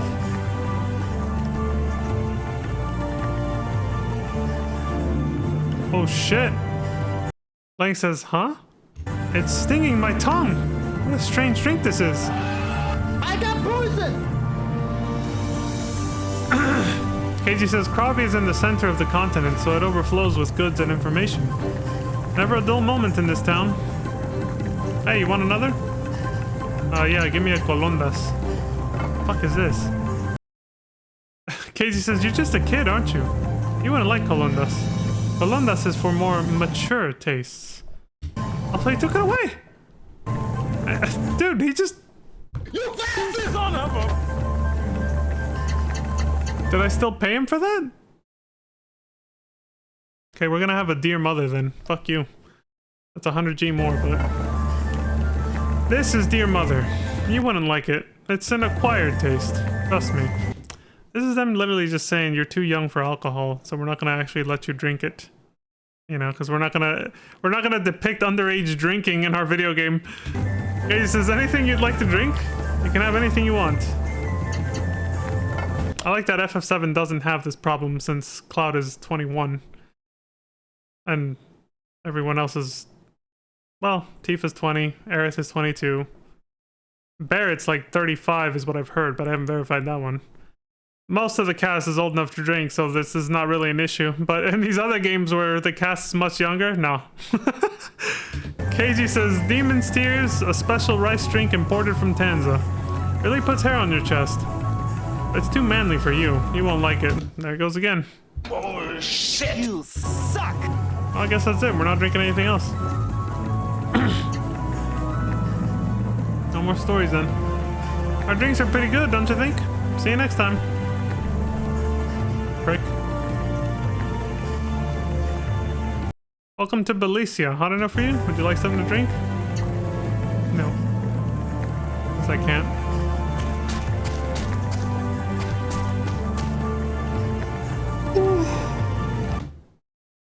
Why does she look just like the chick outside? Obviously it's someone different, but I mean her dress style and everything. Belicia says, welcome to Belicia, an oasis in the desert. What can I get you? Oh, here's where the food is. Soak up the alcohol. Hell yeah. We got hamburger steak, Jacob salad, blowfish stew, yakitori skewers, Darakin style curry. That blowfish stew just reminds me of the beginning of this stream now. When I went back to Legaia 1 really quick just to see what the spikefish flute would do. And summoned the spikefish that did the blowfish attack, which wasn't even an attack, it just was a flashbang so you could run away.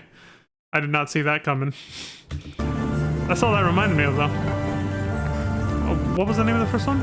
Hamburger steak, yeah. Let's see! Nice and spicy. It's wonderful. Lang learned how to make hamburger steak. Sweet. Come again. Also, is she the proprietress? That dude's kind of lucky. If she is. If that's what he was talking about. Because he said we're close, if you know what I'm saying. Jacob salad? Who learns this one? Lang says, wow, look at all the colors in this salad. The taste is nothing out of the ordinary.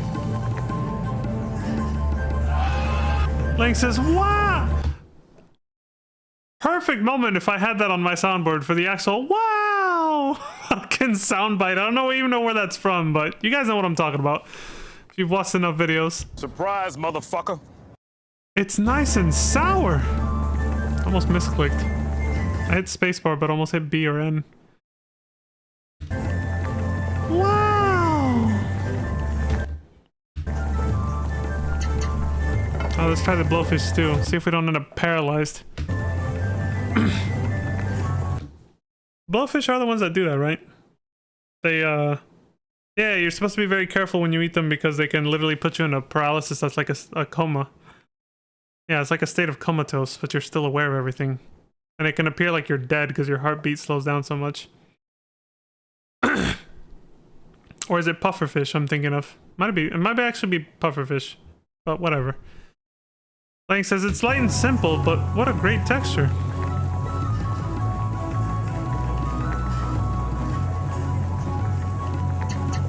How about the yakitori skewers? That sounds yummy. Looks like they just grilled some chicken and green onions, but whew, is that basting sauce good? Man, I'm getting hungry, dude. Especially because I can smell food suddenly. One of my roommates must be making something. That's coinciding with this fucking segment where it's all about food, man. I'm getting fucking hungry.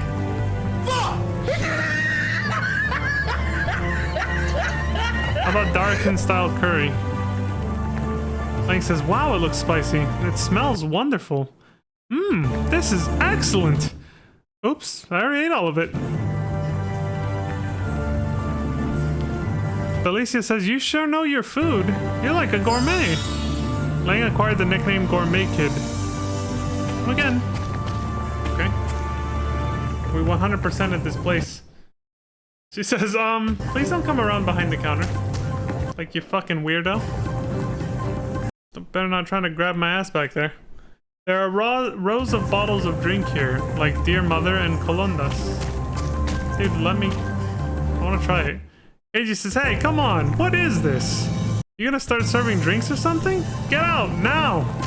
You bastard son of a... Okay.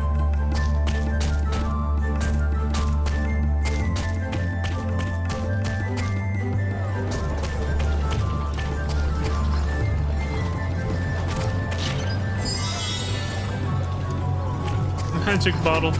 Oh shit, I forgot you could jump off like that. What are these, hotel rooms? Holy shit, it's Kenjiro 2.0. It's a merchant who looks just like him. Kodama says, whew, we finally managed to find refuge here from Tanza. I was about to ask, I was like, what the hell's going on in Tanza? What? What's wrong in Tanza, you ask? Tanza's flooded. It got covered by a tidal wave that hit when the black sun appeared. I wonder if the Aqualith could help us with that in some way. I don't remember the plot from this point on. I mean, most of the game I haven't remembered, to be honest. But especially now. I'm drawing a complete blank about how we get to the Pyrolith and all that. Yukari says our home was washed away by the tidal wave. The only things I have left now are my husband, my child, and a little savings. Damn. McClay says, do you know why there's a big crater in the center of town? They say there was an incident there a long time ago. You almost forgot there was an entire Jiro family? The merchant guys? Yeah, as soon as I saw this guy, I was like, oh great, there's more than one of them. There's probably like a whole fucking crew of them. There's a whole slew of these fucks. Oh, this one's called Fujima. Kenjiro and Fujima. So they don't all end with Jiro, but close enough. Hey kid, are you a traveler? I'm a peddler. No shit. The name's Fujima. Do you know about the VIP card, kid? I have one. It's a really special card that we only give out to our very best customers. When a customer shows me a VIP card, I bring out my most precious wares, things I wouldn't normally show just anyone. We peddlers are sent out from the Society of Commerce, so we've got associates all over the world. At your service, wherever you go. This reminds me of, this trope has been used in a different game. Owaka. He's almost like Owaka in FF10, but it was only him and his brother Wants or whatever. His younger brother Wants. Yeah.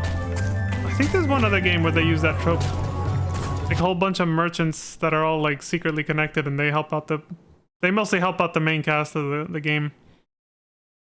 Can't remember right now what game I'm thinking of.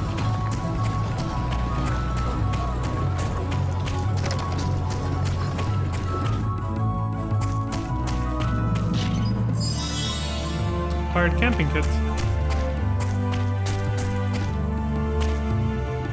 Buffy says you're not allowed him back. Fuck. Oh, you have a VIP card. I guess I'd better show you this then. See? I can run the shop all by myself. Son of a bitch. I have to give this to our best customers. A heal leaf. Well, thanks. Thank you. Come again. Bye-bye. Cute kid. Now this is where the meat and potatoes of the game starts for me anyway. I don't know how much you can do in the first visit. At this place we just entered, where the new video just started, is this is the main hub for a lot of side quests. It's kind of like a Hunter's Guild sort of situation, where you just accept. It's like you find all the side quests centered here. Not all of them, but a lot of them basically. And they're kind of like set up like hunt marks, I think, where you have to go hunt down a monster or something like that. This is the side content of the game that I remember the most because I enjoyed it a lot. Because if you do all of them, it actually... They seem just kind of like random missions you can do for some extra money. But they actually have like a storyline that it builds up. And it's really cool to go through. This whole like story develops with all these side characters that appear in the missions. And it has a good payoff from what I remember. I think with a couple boss fights too. At least one at the end, I'm pretty sure. But I really enjoyed it as a kid. It was one of my favorite things. Like it's where this game really shined for me when I first played it. And especially the second and third time that I played through it. I always looked forward to this segment. So I don't know how much we can do on our first visit, but we'll probably do a few of these. Probably. And then come back and do some more later, or maybe you can do them all now. I don't know. We'll see. We'll see what happens in the next one. But for now, I gotta go to bed. So I'm gonna leave it there. I was like, yeah, I had time for one more video. That was it. So part 34 out of like 53 or something. Yeah, we're getting there. I think if I can do a slightly longer stream tomorrow, we might... Don't quote me on this. We might finish, but probably not, actually. Because they're only 20 minutes, sure, but I do have to pause to read the dialogue, so never mind. It'll probably be a couple more streams before we're done. But I'm enjoying this for sure. It's a nice trip down memory lane. Memory lane, not line.